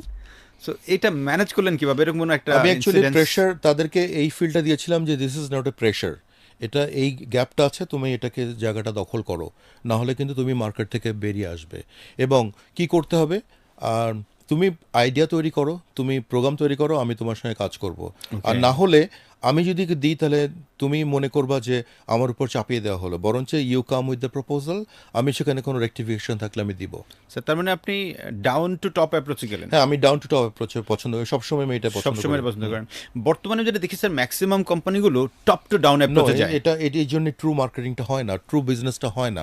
Right. কারণ আপনি উপরে একটা হেলিকপ্টার ভিউ থেকে দেখছেন, কিন্তু আপনাকে নিচে থেকে উপরে দেখতে গেলে সাধারণত অনেকগুলো ব্যারিয়ার আপনি দেখতে পাবেন না। Right. আপনি হেলিকপ্টার থেকে অনেক জায়গা আপনি সমান, সবই মনে হবে সমান, কিন্তু Right. Field is not Equal. Equal, সব জায়গায় ইকুয়ালি লেভেল না। তাহলে একটা এখানে কিন্তু মারাত্মক তথ্য দিয়েছেন স্যার, সেটা হচ্ছে যে আমরা যারা টপ লেভেলটাতে আছি আমরা অনেক সময় টার্গেট সেট করি, এই টার্গেট সেট করে যেটা করে যে আমি চাপিয়ে দেই আমার টিম মেম্বারদের কাছে। সো সেই জায়গাটা না করে স্যার যেটা করেছিলেন, যে এখানে উনি ভালো করলেন, 77 কোটি টাকা কোম্পানিকে 150 কোটিতে নিয়ে যাচ্ছেন, উনি যেটা করলেন যে ওনার টিম মেম্বারকে ডাকলেন, ডেকে বললেন যে ভাই আপনি কি কি প্রোগ্রাম করবেন করেন, আমার কোথায় যেতে হবে বলেন, আমি যাই, আপনি একটা প্ল্যান নিয়ে আসেন, আমরা এখানে যেতে চাই, কি কি করণীয়। তখন নিচে থেকে প্ল্যানিংটা আসছে, উনি চাপিয়ে দেন নাই, যার কারণে ওনারা এবার ওন করেছেন। ম্যাক্সিমাম কোম্পানিগুলোর খুব একটা চাওয়া থাকে যে আমার মধ্যে ওনারশিপটা বাড়াবো। এই যে ওনারশিপটা বাড়ানোটা হয় কোত্থেকে? যখন আপনি কোনো একজন টিম মেম্বারকে আপনার প্ল্যানের সাথে সম্পৃক্ত করেন, তখনই কেবল ওই ওনারশিপটা তৈরি হয়। সো আজকের পর থেকে আপনি চাইলে ডাউন টু টপ অ্যাপ্রোচ, বা নিচ থেকে প্ল্যানিংটা নিয়ে উপরের দিকে ওঠা, এই অ্যাপ্রোচে যেতে পারেন, rather than top to down. Top to down অ্যাপ্রোচে অনেক সময় সঠিকভাবে বাস্তবায়ন হয় না। যে জায়গাটায় আমরা আপনাকে আবার প্রশ্ন করতে চাই, ধরেন আপনি তো 77 কোটি থেকে 150 কোটিতে গেলেন, এখন সব ম্যানেজার যে আপনাকে ডাউন টু টপ অ্যাপ্রোচেই মেনে নিয়েছে ব্যাপারটা তাও না, তারপরেও তো কারোর না কারোর সাথে আপনাকে আরো কনফ্লিক্ট ছিল, কনফ্লিক্ট হয়েছে। সো এটাকে কিভাবে আপনি ওভারকাম করলেন? এখানে আমি একটু ব্যাকে যেতে চাই। আমি যখন হোয়েক স্টেজ জব করি, রাইট, তখন আমাকে বলা হলো যে 12 মিলিয়ন করতে হবে, সেটা ছিল 1995 সালে। Okay. 12 মিলিয়ন করতে হবে, তখন Okay. কিন্তু হিউজ অ্যামাউন্ট, 12 মিলিয়ন আর একা মানুষের পক্ষে। রাইট, এবং আমার তখন তেমন একটা ওই সেকেন্ড ম্যান তেমন একটা ছিল না, জাস্ট অ্যাসিস্ট্যান্ট ম্যানেজার ছিল কয়েকজন, তারা হেল্প করতো। ওকে। তো আমাকে আমার জার্মান বস বুশম্যান আমাকে বললেন যে উনি জার্মান ন্যাশনাল টিমের ভলিবল খেলতেন এক সময়, ওকে।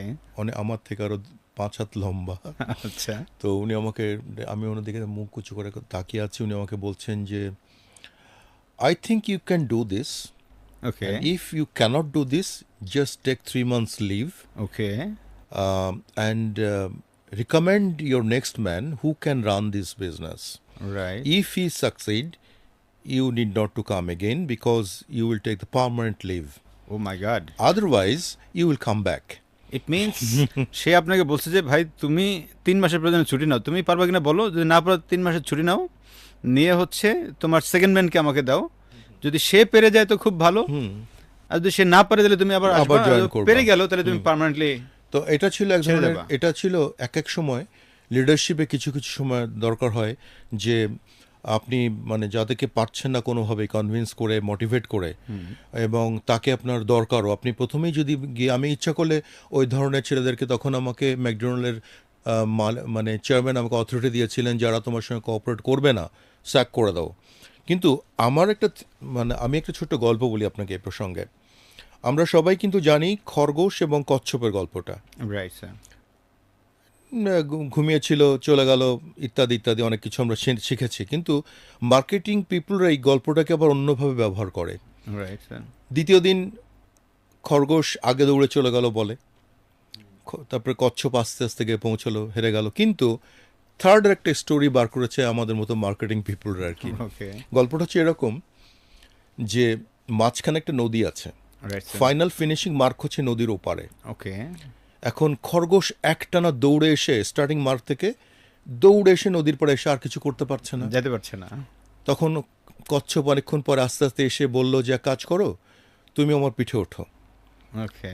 আমি পিঠে উঠে তোমাকে নদী পার করে দিচ্ছি। রাইট। নদী পার করে নিয়ে গেল। তারপরে এখন বলল যে আমাদের তো অনেক সময় পিছিয়ে পড়েছি আমরা। তখন খরগোশ আবার বলল যে তুমি এবার আমার পিঠে ওঠো, রাইট। আমরা একসঙ্গে, আমি অনেক জোরে দৌড়াতে পারি, আমরা একই সঙ্গে পৌঁছাবো। This is the team right. Right. যদি খরগোশ আগে চলে যেত তাহলে কিন্তু তাদের মানে টিম টিম ওয়ার্ক হতো না।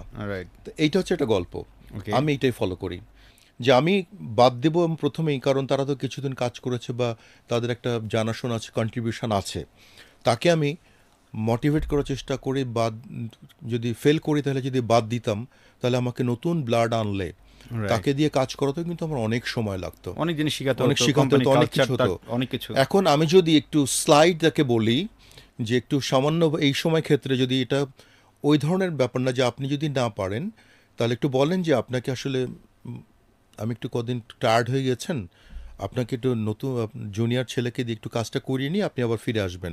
এটা কিন্তু কেউ পজিশনটা ছাড়তে চায় না, রাইট।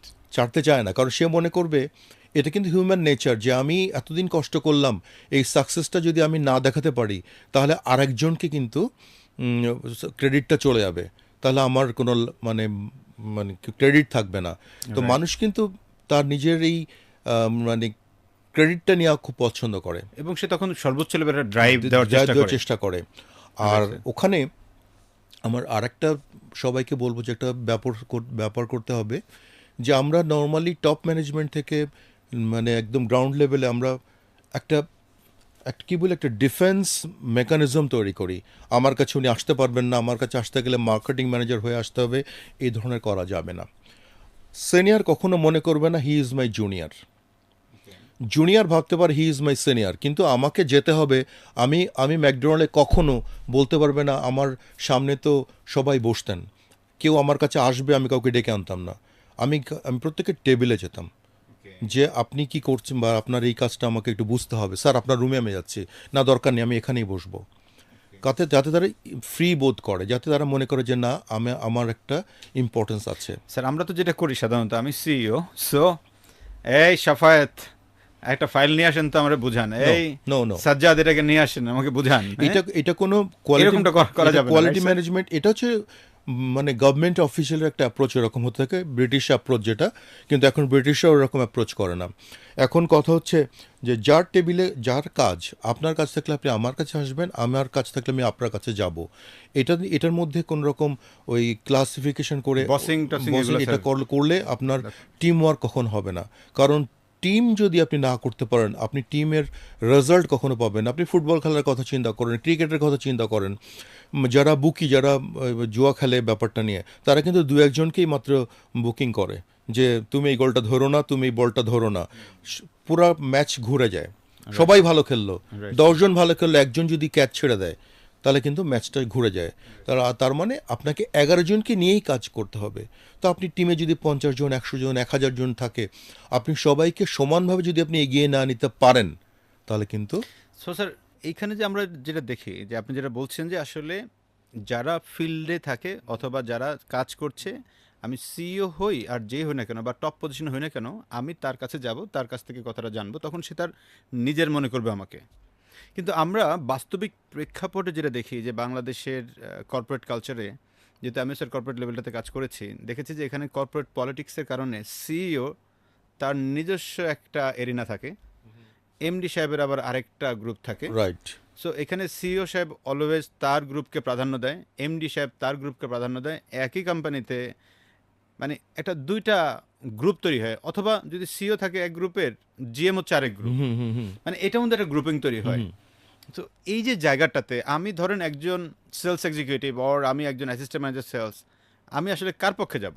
আমি আসলে কোনো গ্রুপেই নাই, তাহলে আমি কার পক্ষে যাব? অ্যাকচুয়ালি আপনার কোনো গ্রুপে যেতে হবে না যদি আপনি আপনার কাজটাকে ঠিক মতো করতে পারেন। আমি আপনি কাজ করলে তো আমাকে আসলে মানুষ তো ভ্যালু দিচ্ছে না, তো আমাকে সিইও আমাকে ভ্যালু দিচ্ছে না তো। আপনাকে ভ্যালু দিতে হবে ওই কারণে, তখন আপনাকে এইচআর পলিসি, এইচআরকে এগিয়ে আসতে হবে যে তাদের আপনার কাজ আপনার নামে কথা বলবে। আপনাকে এমনভাবে ইভ্যালুয়েট করতে হবে যে এইভাবে আপনাকে ডেভেলপমেন্ট প্রোগ্রাম তৈরি করতে হবে এইচআরের, যে রেজাল্ট ওরিয়েন্টেড, তার পারফরমেন্স পারফরমেন্স বেসড বেস, তার ক্যারিয়ার ইভ্যালুয়েশন হবে, কেপিআই ইভ্যালুয়েশন হবে। করতে হবে, কেপিআইকে ফিক্স করতে হবে, জব ডিসক্রিপশন রেডি করতে হবে, কেপিআই করতে হবে বছর প্রথমেই, এবং 3 মাস পরে বলেন, 6 মাস পরে বলেন, 1 বছর পরে বলেন, কেপিআই ইভ্যালুয়েট হবে এবং আপনার কাজ বলে দিবে আপনি কি করেছেন। তার মানে স্যার এখানে এইচআর একটা বড় রোল প্লে বিশাল করতে বড় পারে, রোল। বিশাল এই বড় রোল। একটা কোম্পানিকে যদি তার হিউম্যান রিসোর্স তারা ম্যানেজমেন্ট করে, একটা কোম্পানির প্রত্যেকটা অফিসারকে ঠিকমতো কাজ আদায় করে নেওয়া বা তার থেকে বের করে আনা, এটা সম্পূর্ণ ভাইটাল রোল প্লে করে এইচআর।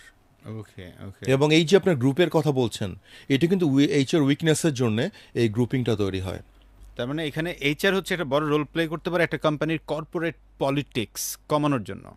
এখন যদি এইচআর স্যার নিজেই সেই জন্যই বলছি পলিটিক্সের মধ্যে ঢুকে যায় তাইলে কি হবে? না, এইচআর পিপলদেরকে সবসময় মনে করতে হবে যে তারা জাজ, ওকে তাদের তাদের চোখ হচ্ছে ব্লাইন্ড। ওকে। তারা শুধুমাত্র ওই পালস দিয়ে বা ফিল দিয়ে বুঝবে ব্যাপারটা কি, কে কোন দিকে বোঝা দরকার নেই।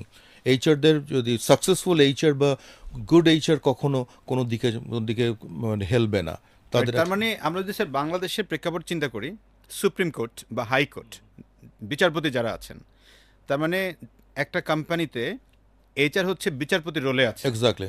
সো বিচারপতি সেখান থেকে যদি সঠিক সিস্টেমটা সে যাই করুক না কেন, সে এভিডেন্স বেসড করবে। এক্স্যাক্টলি। আর দুই একজন বায়াস হয়ে যায় সেটা তো হচ্ছে সেটা তার অন্য কথা। অবক্ষয়, সেটা তো ভিন্ন সেটা হিসাব। অন্য কথা। কিন্তু যদি সে বিচারপতির রোলটা প্লে করে অ্যাজ এন এইচআর, তাহলে ওই কোম্পানির কর্পোরেট পলিটিক্সটা অনেকাংশে কমে যেতে অনেকাংশে পারে। কমে আসবে।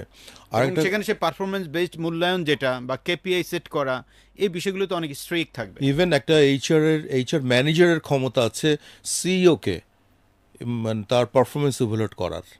এখন যদি আপনি মানে একদম মানে কি বলি যে স্ট্রাকচার্ড ওয়েতে করেন, তাহলে সিইও কিন্তু চিন্তা করবে যে আমার পারফরমেন্স উনি কিন্তু ইভ্যালুয়েট করবেন, সুতরাং আমার কাজটাকে প্রাধান্য দিতে হবে।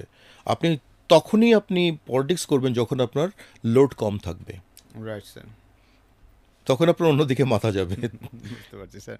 সো স্যার আমি যদি আপনার এই কথাটাকে ধরি এবং আপনার আগের গল্পটা থেকে আমি একটা জায়গায় একটু আসতে চাই, সেটা হচ্ছে লিডারদেরকে কিছু কিছু সময় কিছুটা অটোক্রেটিক হতে হবে প্লে ইমার্জেন্সিতে। ইমার্জেন্সিতে। যেমনটা হয়তোবা আপনি ভদ্র ভাষায় তাকে ওই রোলটা প্লে করেছেন এরকমটা, যে ভাই আপনার টেরিটরির একটা গ্রোথ আমি এই পর্যন্ত চাই, এখন এটা আপনি পারবেন কিনা। যদি আপনি পারেন তো খুবই ভালো, আর যদি না পারেন তাহলে আপনার সেকেন্ড ম্যান কে পারবে আপনি তাকে রেকমেন্ড করেন, আমি তাকে দিয়ে 3 মাস দেখতে চাই। ট্রাই করি লেট মি ট্রাই। এই 3 মাস আপনি একটু রেস্টে থাকেন, আপনার চাকরি ফ্যামিলিকে থাকছে, সময় দেন। ফ্যামিলিকে সময় দেন। এই 3 মাসের মধ্যে যদি আপনার কলিগ পেরে যায় তাহলে তো খুবই ভালো, তখন আপনি অন্য কোনো একটা জায়গায় যাবেন, দেখা যাবে যদি অ্যাভেলেবেল থাকে আমি আপনাকে অ্যাবজর্ব করব, আর যদি না পারে সে তাহলে আপনি আবার আসবেন, তাহলে আপনি রাইট। আপনি যেটা বলছেন you are absolutely right. So এই যে একটা অটোক্রেটিক ফর্মুলা, কিন্তু সিস্টেমেটিক ভাবে আপনি তার সঙ্গে ঢুকলেন। কিছু কিছু সময় আসলে এরকমটাও করতে হয় লিডারদের, সব সময় যে আপনি একবার আপনি ভালো আপনাকে দিয়ে হবে সব সময় ডেমোক্রেটিক হলে চলবে না, কিছু জায়গায় অটোক্রেটিক হতে হয়। স্যার আমি তাহলে ওভারঅল আপনার টোটাল ক্যারিয়ারটা সম্পর্কে জানলাম এবং আপনার অনেকগুলো বিষয় আমি পেয়েছি। সো আমি যদি স্যার আপনাকে এক কথা একটু প্রশ্নের আনসার যেতে চাই এরকমটা, ধরেন যারা সেলসে কাজ করছে, হোক সেলসের অথবা সেলসের লিডার হোয়াট এভার, তাদের উদ্দেশ্যে যদি আপনি 5টা টিপস দেন যে ইয়াস এই 5টা বিষয় আচ্ছা, তার ক্যারিয়ার ভালো করার জন্য মেনটেন করা দরকার, সেই কোন 5টা আপনি আসলে কি আমি এখনো শিখছি, সুতরাং আমার শেখাটাই যে ফাইনাল এমন কথা নেই। তবু আমি বলি যে আমার ব্যক্তিগত অভিজ্ঞতা থেকে, আমি তো একদম মাটি থেকেও মানে গোড়া থেকে এই পর্যন্ত এসেছি। আমার যেটা মনে হয়েছে যে একটা সেলস, সে যেমনই ম্যানেজার হোক, অফিসার হোক, আর সেলস লিড হোক, যেইভাবেই সেলস বা মার্কেটিং আছেন, তাদের যেটা করতে হবে, প্রথমে একটা কথা হচ্ছে যে আপনার কাস্টমারকে আপনি চেনেন, প্রথমে খুব ভালো করে চিনতে হবে এবং তার নিডটাকে আপনি ভালো করে বুঝতে হবে। রাইট, তাহলেই আপনি তার সঙ্গে কিন্তু ফরওয়ার্ড করতে পারবেন কথাবার্তা, না তো কিছু হবে না। দ্বিতীয় কথা হচ্ছে আপনি যে প্রোডাক্ট এবং বা সার্ভিসকে আপনি অফার করবেন, সেটার সম্পর্কে আপনার ইচ অ্যান্ড এভরি পয়েন্ট আপনাকে ক্লিয়ার নলেজ থাকতে হবে, আদারওয়াইজ আপনি আলোচনা এগোতে পারবেন না। ওকে, এবং আপনার একটা খুব অল্প কথায় অ্যাট্রাকটিভ ওয়েতে কমিউনিকেশন স্কিল থাকতে হবে, থার্ড না হলে আপনি তার সঙ্গে রিলেশন ডেভেলপ করতে পারবেন না। রাইট। এখন যদি বলেন যে আপনি একজন স্কুল টিচারের কাছে গিয়ে কথা বললে কিভাবে অ্যাপ্রোচ করবেন, একজন রিয়েল ফার্মারের কাছে একরকম কথা বলবেন, হয়তো কৃষি অফিসারের সাথে একরকম কথা বলবেন, কমিউনিকেশনের স্টাইলটা এটাকে আপনাকে বুঝতে হবে, মেকানিজমটা কী হবে। সবাইকে একরকম মেকানিজমে হবে না, বাট যার জন্য বললাম স্কিল কমিউনিকেশন। রাইট। ফোর্থ হচ্ছে যে আপনার টার্গেট কি সেটা আপনাকে মাথায় থাকতে হবে, এবং কত সময়ের মধ্যে এটা আপনি কি করবেন সেটাও আপনাকে ডেডলাইন সহ থাকতে হবে। প্লাস এই টার্গেটকে অ্যাচিভ করার জন্য আপনার কি কি রিসোর্সেস আছে সেটার একটা ক্লিয়ার কনসেপশন থাকতে হবে, আপনার কনসেপ্ট থাকতে হবে, যাতে আপনি বুঝতে পারেন যে আমি এক্সিড করছি কিনা, বা মানে অতিরিক্ত খরচ করে ফেললাম কিনা, বা সময় বেশি নষ্ট করলাম কিনা, সেটা আপনাকে মনে রাখতে হবে সব সময়ের জন্য। Right sir. আর একটা হচ্ছে যে আপনি কম্পিটিশন সবসময় ওয়াচ করতে হবে। আমরা অনেকে বলি যে কম্পিটিশনের কথা আমরা ভাববো না, আসলে তা না। আপনার মার্কেটে কী হচ্ছে না হচ্ছে আপনাকে জানতে হবে এবং অ্যানালাইসিস করতে হবে যে ও কেন পারছে, আমি কেন পারছি না। মেন যে ডিফারেন্সিয়েট হচ্ছে এর পয়েন্টটা কি আপনাকে বুঝতে হবে, না তো আপনি রেকটিফিকেশন করতে পারবেন না। আর এই তো 5টা গেল, আমি আর লাস্টে একটা কথা বলি যে আপনাকে সব কিছু এভিডেন্স রাখতে হবে, আপনাকে লিখিত রাখতে হবে। আমি এখনও কিন্তু এই কালো বইটা ইউজ করি। তো আমরা বাইরে যখন ছিলাম, তার আগে হোয়েক্সটে ছিলাম, হোয়েক্সটে আমাদের এরকম অ্যানুয়ালি বই দেওয়া হতো 4টা করে, বলা হতো ইজ এ ব্ল্যাক বুক। প্লেনে যেমন ব্ল্যাক বক্স, সেটা আমাদের ব্ল্যাক বুক। আমরা যা কিছু হতো আমরা কিন্তু নোট ডাউন করে রাখতাম, এবং আমরা প্রতি সপ্তাহ এটাকে দেখতাম কী হচ্ছে না হচ্ছে, কারণ সবসময় মাথায় থাকে না। তো আপনাকে লেখার প্র্যাকটিস করতে হবে, এবং আর্ট করতে হবে যে আপনাকে ওনারশিপটা ডেভেলপ করতে হবে, যে এটা আমার কোম্পানি বা এই টেরিটরির দায়িত্বের নাই আমি, শুধু এই টেরিটরির মালিক আমি। যে বৃষ্টি হতে পারে, বন্যা হতে পারে, রাজনৈতিক সমস্যা হতে পারে, মারামারি হতে পারে, কিন্তু তাই বলি কি আপনার স্যালারি বন্ধ থাকবে, আপনার পেট বন্ধ থাকবে? থাকবে না। তো সুতরাং আমাকে কিছুভাবে আর্ন করতে হবে। আর্ন মানে কি, আমাকে রেভিনিউ জেনারেট করতে হবে। Right sir. স্যার তাহলে টোটালি আপনি 7টা বিষয় বললেন, যদি আমি একটু সামারাইজ করি। নাম্বার 1 স্যার যেটা বললেন সেটা হচ্ছে আমার কাস্টমার সম্পর্কে জানা, কাস্টমারের নিড বোঝা। 2টা জিনিস একসাথে বলেছেন, কাস্টমারের জানা এবং নিড বোঝা।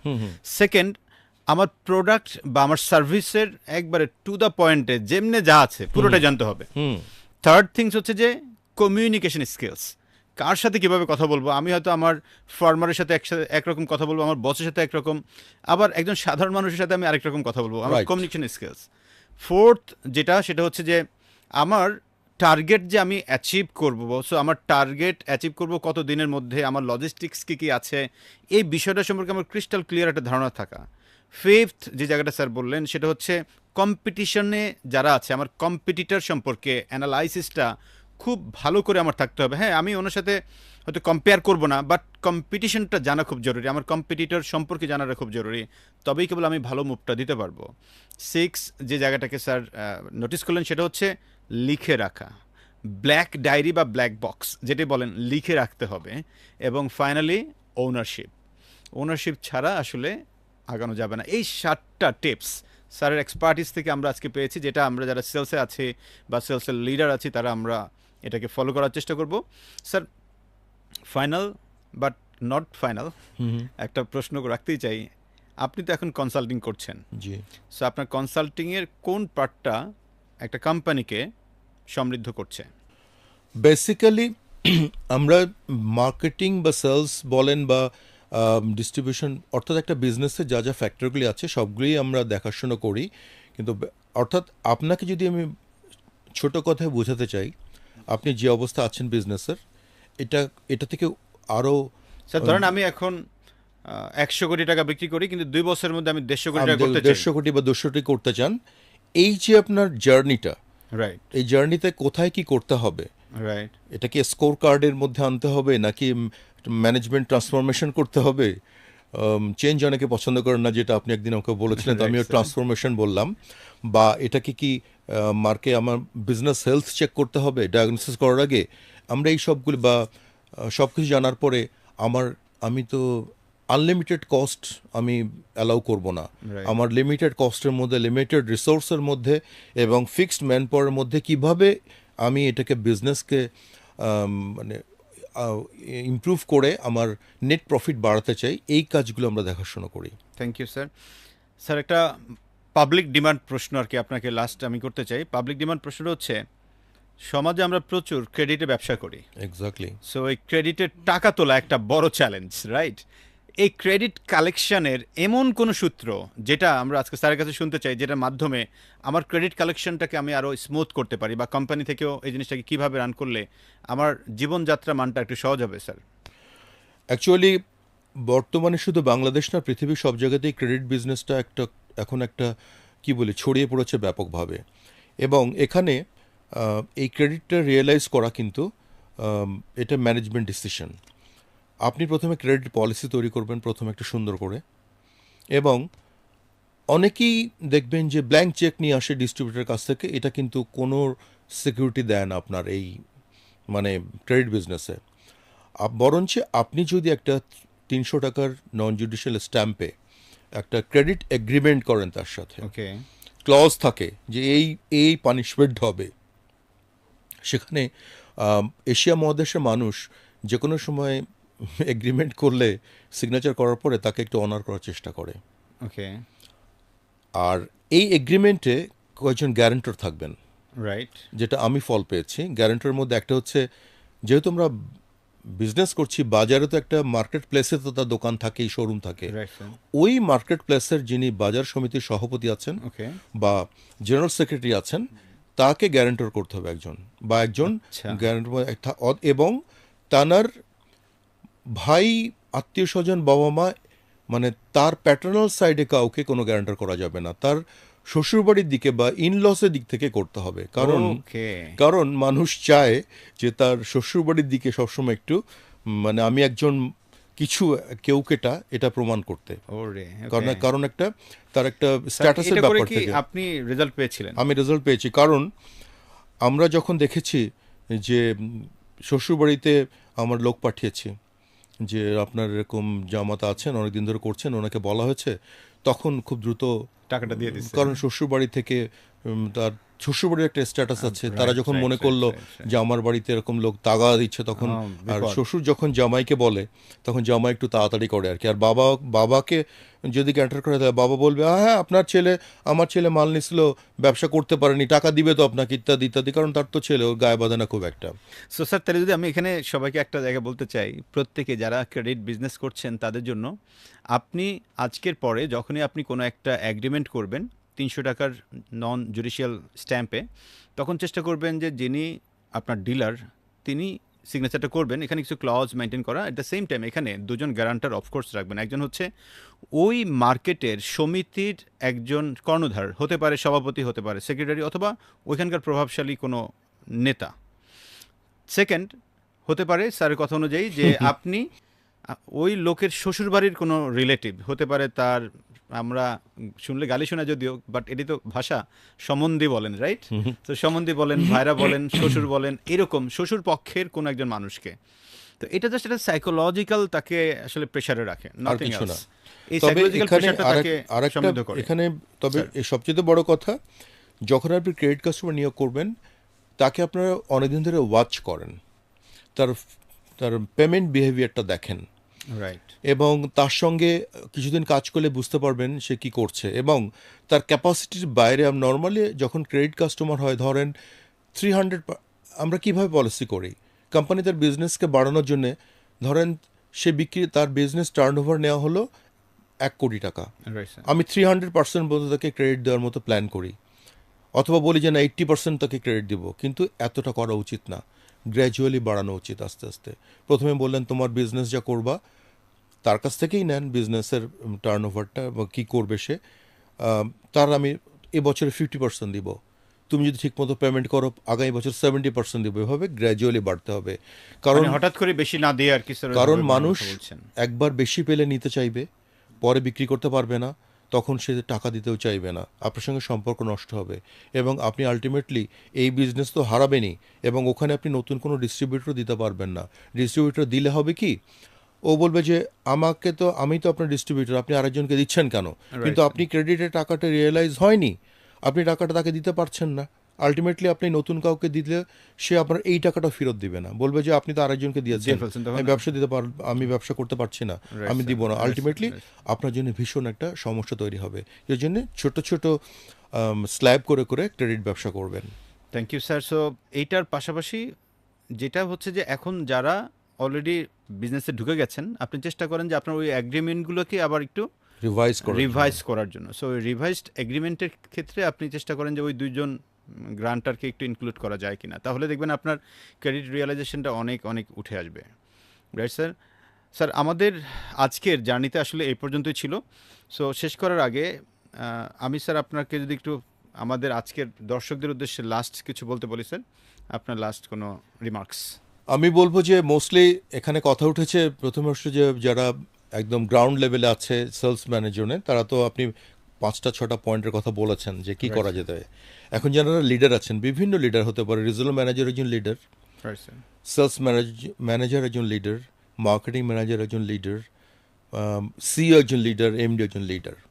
তা লিডার মানে কি একজন টিমকে লিড করা, আপনাকে লিড করতে হবে টিমটাকে, প্রত্যেকে ইকুয়ালি ইম্পর্টেন্স দিয়ে। নাম্বার 1 একটা কথা হচ্ছে যে আমরা মোস্ট অফ দ্য কেসেস দেখি আই ডিড ইট বা আই ক্যান ডু দিস, এই আইটা বাদ দিতে হবে, আত্মকেন্দ্রিক বাদ দিয়ে আমরা দলকেন্দ্রিক ব্যবস্থা আসতে হবে। অর্থাৎ আপনার ওখানে হতে হবে যে টিম বেসড আপনার কথাবার্তা বলতে হবে। আমরা আর একটা হচ্ছে যে লিডার কখনো, পলিটিক্যাল লিডাররা বলে যে তোমরা ঝাঁপিয়ে পড়ো, গুলি আসুক বুক পেতে নেব, কিন্তু উনি কখনো ওখানে থাকেন না। কিন্তু সেলস মার্কেটিং বা এই ধরনের রেজাল্ট ওরিয়েন্টেড লিডার, সে সবসময় সামনে থাকবে, সে নির্দেশ দিয়ে কিন্তু পিছিয়ে যেতে পারবে না, বরঞ্চ সে অনুপ্রেরণা দিবে সঙ্গে থেকে থেকে। ওকে, সেকেন্ড কোয়ালিটি গেল একটা। আরেকটা হচ্ছে যে একটা লিডার কিন্তু কোনো স্ট্রাকচারড ওয়েতে চলাফেরা করবে না, তার নেতৃত্ব তখনই কিন্তু আপনার খুব ভালো হবে বা সাকসেসফুল হবে যখন সে যে কোনো সিচুয়েশনে অ্যাডজাস্ট করতে পারবে, যখন যেটা দরকার। অ্যাডাপ্টেবিলিটি যে জায়গাটা। এখন আমি একটা গল্প পড়েছিলাম, যদিও এটা হিন্দু মুসলিমের ব্যাপার, তবু আমি গল্পটা আছে, সুকুমার একটা গল্প আছে যে ইন্ডিয়ার কোনো একটা অংশে রাইট স্যার। হিন্দু অধ্যুষিত এলাকা, ওকে। সেখানে একটা হিন্দু মারা গিয়েছে, তো মুসলমানের ছেলেদের ঘাড়ে খাটটা দেওয়া হয়েছে হিন্দুর লাশের, তা যাচ্ছে আর বলতেছে হরিবোল হরিবোল হরিবোল হরিবোল। তা আর এক পাড়ার মুসলমান ছেলেরা জিজ্ঞেস করছে কী ব্যাপার, তুই তো মুসলমান, হরিবোল হরিবোল বলছিস কেন? তো বলছে ঠিক আছে বুঝবা পরে। তখন মুসলিম পাড়াতে মানে মুসলিম পাড়াতে এক হিন্দু পাড়াতে এক মুসলিম মারা গিয়েছে, সেখানে আবার হিন্দুরা মানে নেওয়ার সময় কাঁধে খাটের করে। সময় তখন বলছে লা ইলাহা বলতে বলতে যাচ্ছে আর কি। তখন বলছে যে কী ব্যাপার, তোমরা হিন্দু হয়ে মুসলিমের কথা বলছো আর তোমরা আবার হিন্দু হয়ে মুসলিমের কথা বলছো, তো যখন যেমন তখন তেমন। মানে আপনার লিডারশিপও খানিকটা ওরকমই, যে আপনার সিচুয়েশনের সঙ্গে আপনাকে অ্যাডজাস্ট করতে হবে। Right sir. আরেকটা হচ্ছে আপনি কখনো কন্ট্রোলিং অ্যাটিটিউড দেখাবেন না, ইয়েস আপনাকে এটা করতে, আমি এটা কন্ট্রোল করছি বা এভাবে করবেন না। আপনি বরঞ্চ তাকে অথরিটি দেন, ফ্রিডম দেন। এবং কন্ট্রোল করবেন তখনই যখন সে বিয়ন্ড অফ কন্ট্রোলে চলে যাবে। তখন তার আগ পর্যন্ত আপনি তার উপর ট্রাস্ট রাখেন, তাকে ডিপ্লয় করেন, তার উপরে মানে কি বলি যে ডিসেন্ট্রালাইজেশন করেন তার কাজকর্মগুলোকে। এবং আপনি যখন লোকেদের কাছে শুনবেন, আপনি ধরে নেবেন না আপনার টিম মেম্বারদের সমস্যা এইটা বা ইত্যাদি ইত্যাদি ইত্যাদি, আপনি রিয়েল জিনিসটাকে জানার চেষ্টা করেন, ধরে নেবেন না কোনো কিছু। আর একটা হচ্ছে যে কোনো দিন সংক্ষিপ্ত বা শর্ট টার্ম কোনো অবজেক্টিভ নেবেন না, always long Long term term. নিতে হবে, Right. না হলে আপনার টিম ডেভেলপ করবে না। ওকে। আর একটা হচ্ছে যে আই নো এভরিথিং, নো। আমি এখনো আমি রাস্তার ধারে আমার কথা বলছি, যারা ওষুধ বিক্রি করে, আমি এখানে কিন্তু মাঝে দাঁড়িয়ে দাঁড়িয়ে দেখি তারা কীভাবে কী স্ট্র্যাটেজি নিয়ে কী ক্লোজিংয়ে তারা ওষুধগুলো বিক্রি করে ওখানে। Right sir. তাদের মধ্যে অনেক রকম ইউনিক অ্যাপ্রোচ পাওয়া যায়। সুতরাং আচ্ছা আমি জানি এটা আমাকে দেখতে হবে, বা আমি জানি আপনি এগুলো করেন ইত্যাদি, আমি জানি আপনি এটা করেন না, আমি এখনও শিখছি, আমরা আসুন আমরা সবাই মিলে শিখি। এই জিনিসটা যদি আপনি লিডাররা করতে পারে, তাহলে ওনার লিডারশিপ অবশ্যই ফ্লাশ করবে, ডেভেলপ করবে, এবং ওনাকে সবাই মানে কন্ট্রিবিউট করতে সাহায্য করবে। Right. এবং তখনই ওই together everyone achieve more team হয়ে যাবে আর কি তখন। Right sir. Sir thank you so much. So আপনার অনেক You are most welcome. অভিজ্ঞতার কথা আমরা শুনলাম, এবং আমরা আশা করছি যারা আমাদের আজকে দর্শক, আপনারাও অনেক কিছু জানলেন। সো আমরা আবারও কোনো একটা এপিসোডে আপনাদের সঙ্গে দেখা হবে নতুন কোনো সেক্টরের নতুন কোনো এক্সপার্টকে নিয়ে। সে পর্যন্ত আমাদের সাথে থাকুন। অ্যাট দ্য সেম টাইম, আজকে আমাদের যে আলোচনা হলো, এটা আপনি একবার দেখেই শেষ করবেন না, চেষ্টা করবেন কমপক্ষে 5 বার দেখতে। অ্যাট দ্য সেম টাইম আপনার কাছাকাছি কোনো মানুষ, যারা কিনা আপনার কাছের মানুষ, তাদেরকে এটা শেয়ার করেন। বিকজ এখানে অনেক বিষয় ছিল, স্যারের প্রায় 36 বছরের লার্নিং, যেটা আমরা এই 1 ঘন্টায় পেয়েছি, সেটা কিন্তু আপনাকে অনেক সমৃদ্ধ করতে পারে। সো সেই বিষয়টা রেখে সবাই ভালো থাকবেন। আমাদের পরবর্তী এপিসোড দেখার জন্য আমন্ত্রণ জানিয়ে শেষ করছি sales podcast, the sales leadership show. সবাই ভালো থাকবেন। আসসালামু আলাইকুম।